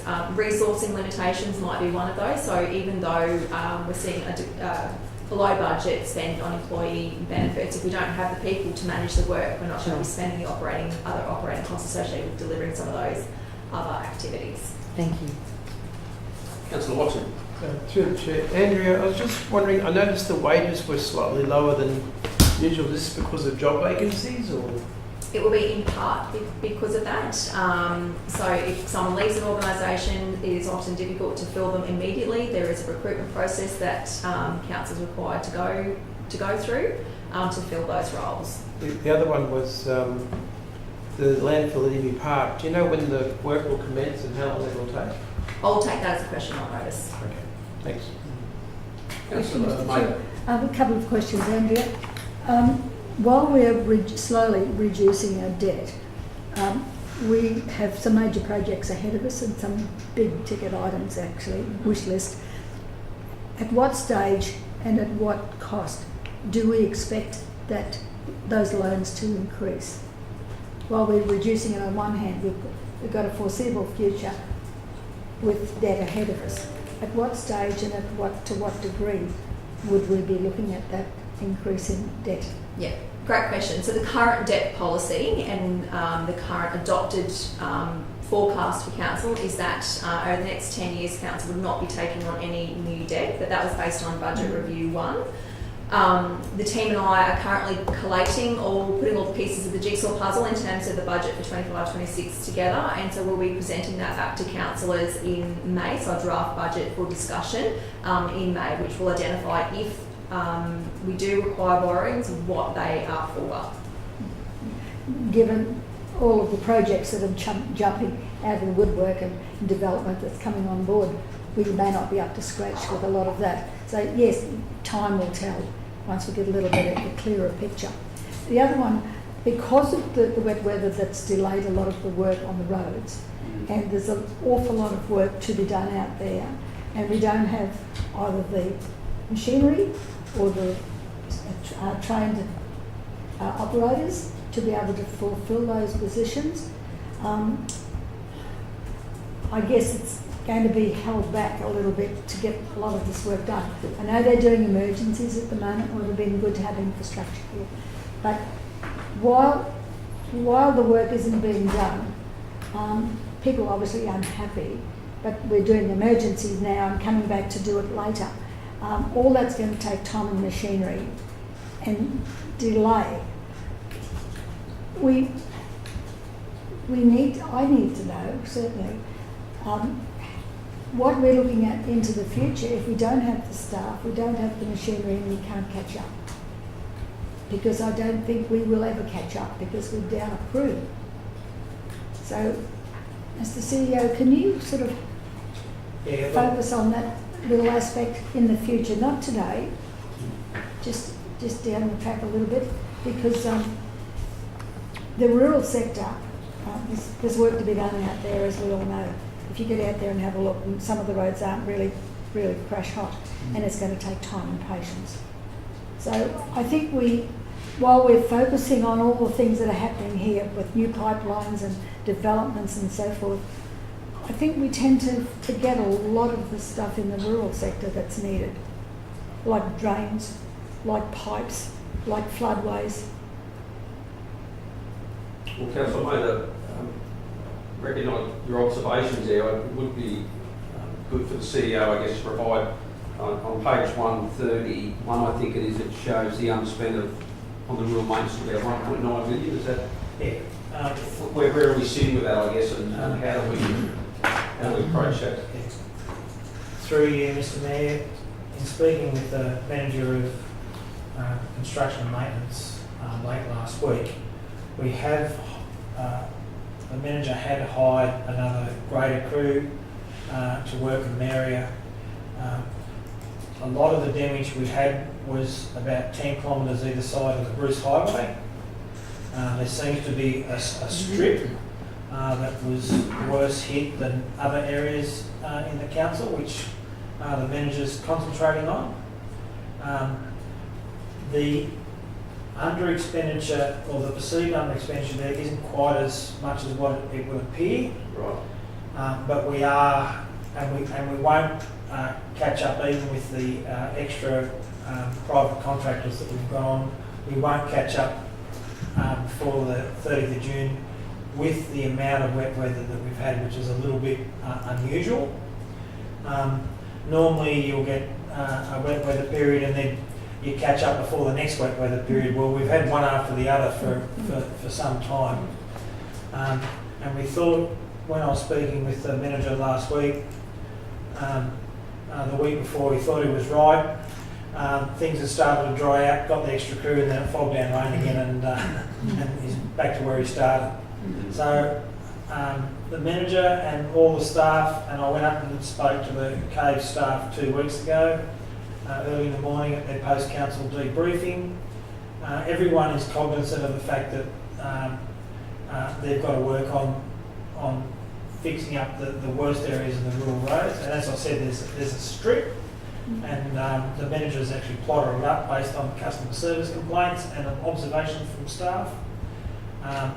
And I can assure you that the council staff are working on particularly that strip.